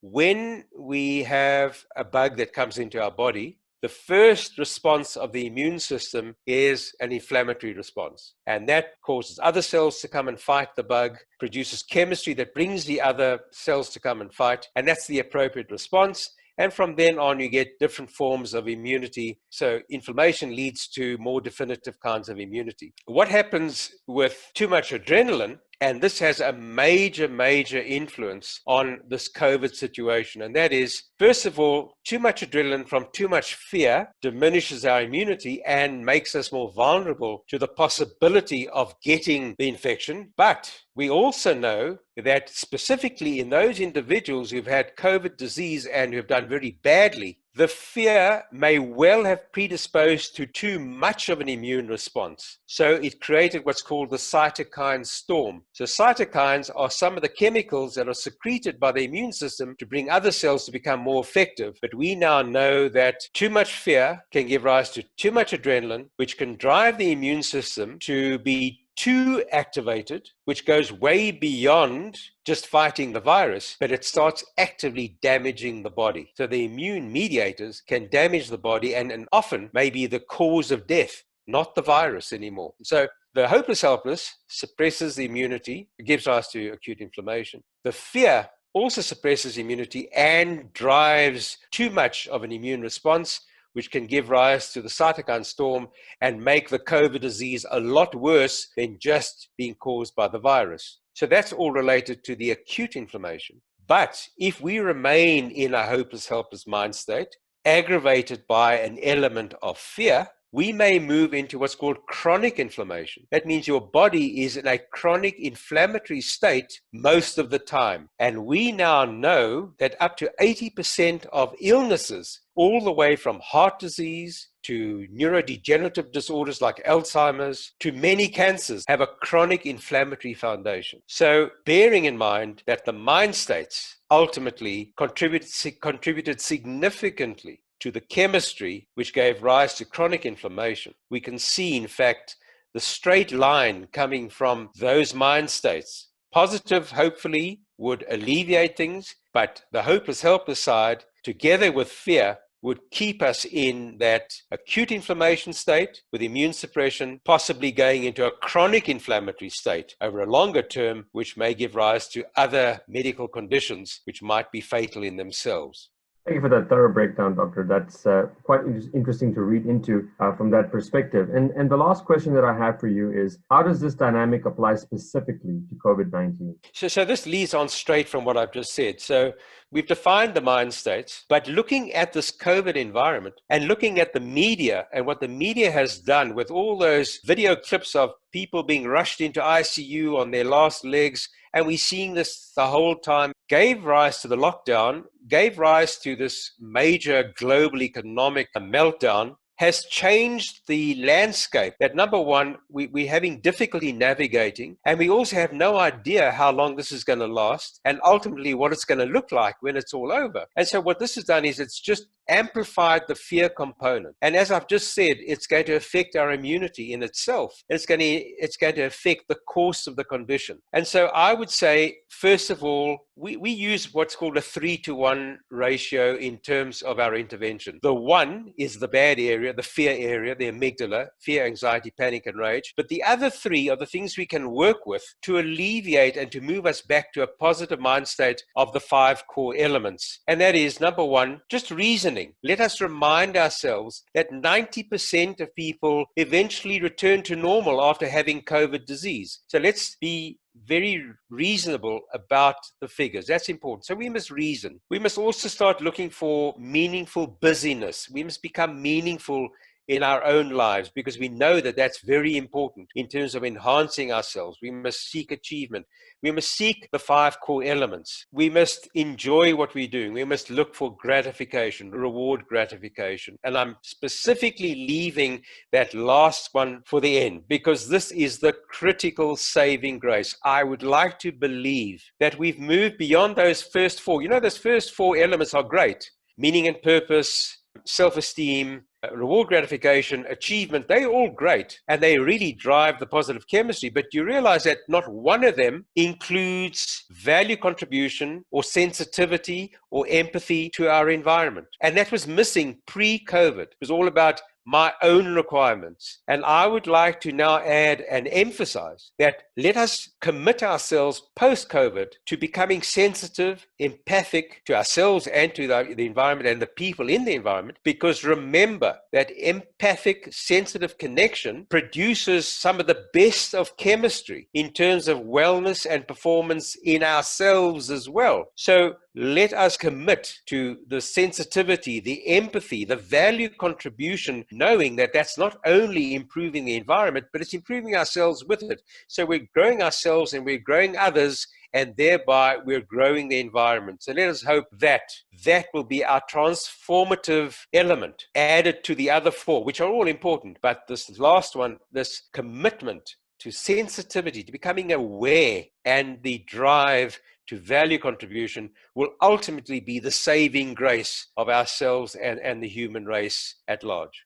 Dr. Ian, thank you very much for putting that into perspective. I know for sure that I have taken a lot from today's conversation. Thank you so much for your time, Dr. Ian Weinberg, and we really appreciate your contribution today. Thank you very much.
Sharma के यूं न देख अदा के मकाम से,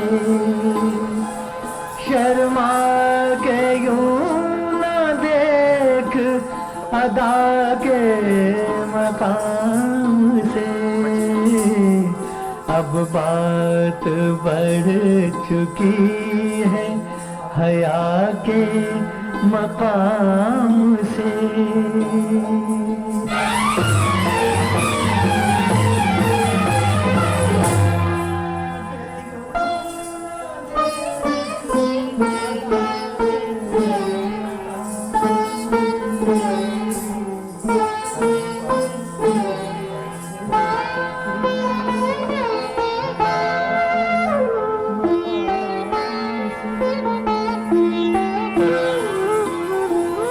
तस्वीर खींच ली है तेरे शौक हुस्न की, तस्वीर खींच ली है तेरे शौक हुस्न की, मेरी नजर ने आज खता के मकाम से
नतीजे की फिक्र क्या,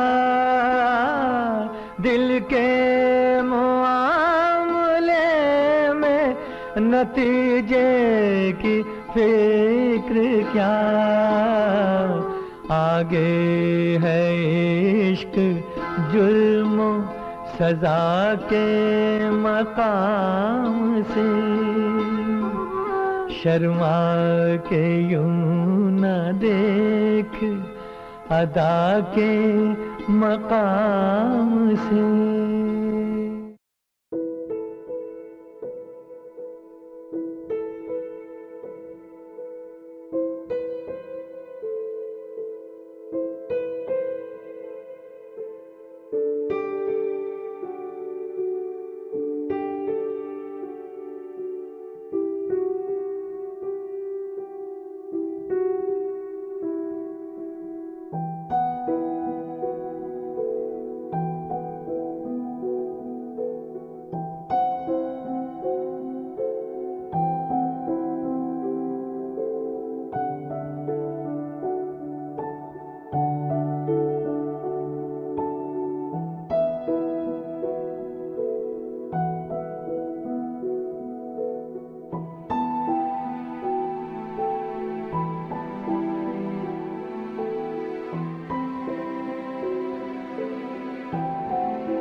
Namaste everyone. I am Somali from Mombasa, Kenya. First of all, I would like to thank for this opportunity. Let's begin our practice with natural retention. Sit on a chair or floor, spine upright position, hands on the thighs, elbow close to the body, slightly lower the chin. Begin to breathe. Inhale in. Keep that natural retention at the top. Exhale. Natural retention at the bottom. Inhale. Natural retention at the top. Exhale. Retention at the bottom. Do this 2 minutes for best results. And then feel, once you perform, feel all the sensations. Let's move on to our next breathing technique. This is a Kriya preparation for the Kapalbhati. This is called Balabhati Kriya. This must perform on empty stomach. You can practice at the beginning 2 to 3 rounds of 15 times. So let's begin. Take the Pram Mudra to your right hand and then thumb and your ring finger to your nose, starting with your right side. Inhaling, exhaling to prepare your breath, body, and then next half inhalation start.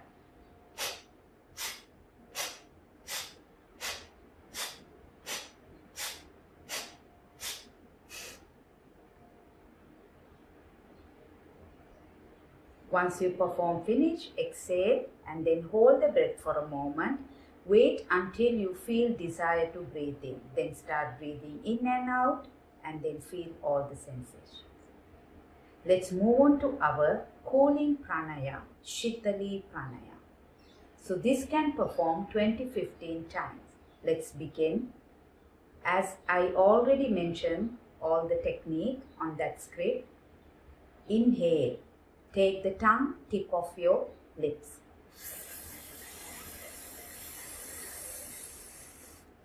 Exhale through your nose. Do it 10 to 12 rounds or 12 to 15 times. Once you perform, feel that cooling air going through your nostrils, warm air coming out from your nostrils. So if any inquiry, please don't hesitate to drop a message. So next two calming breathing techniques performing by Amara and Ayan. Let's begin with them. Ya Ali Madad. Today we're going to be showing you some calming breathing techniques. There are two techniques. the Om chanting and the humming bee. These two chants help you in many different ways, such as before sleeping to help you sleep better, when you're working to help you concentrate, and after sports to calm you down. This is how they're done. Take a deep breath in, out, inhale,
So these are the benefits of pranayama which I perform. Natural breath with retention. It brings calmness. Good for fatigue, energize brain cells, reduce restlessness. It creates focus, good for anxiety. Mild depression, it's good for asthma patients, especially focusing on the exhalation. Good for pregnancy and insomnia. This technique, anyone, any medical condition, person can perform. So next is for Balabhati. Balabhati pranayama, which is called Kriya, limitations, pregnancy, high blood pressure, heart patients, young kids, anyone with recent abdomen surgery, gastritis patients should not do too many repetition, moderately practice. Benefits in Balabhati. Good for digestive organs, reduce constipation and indigestion. Cleanse the pranic flow. Good for respiratory system. Overcome sleep and laziness. Avoid doing this pranayama before going to bed. Next is Shitali pranayama. So this is actually to cooling your system down. Limitation. Low blood pressure, constipation, asthma, cold, sore throat, nasal allergies, fever. Avoid doing this during the winter or cold weather. Benefits. Good for high blood pressure.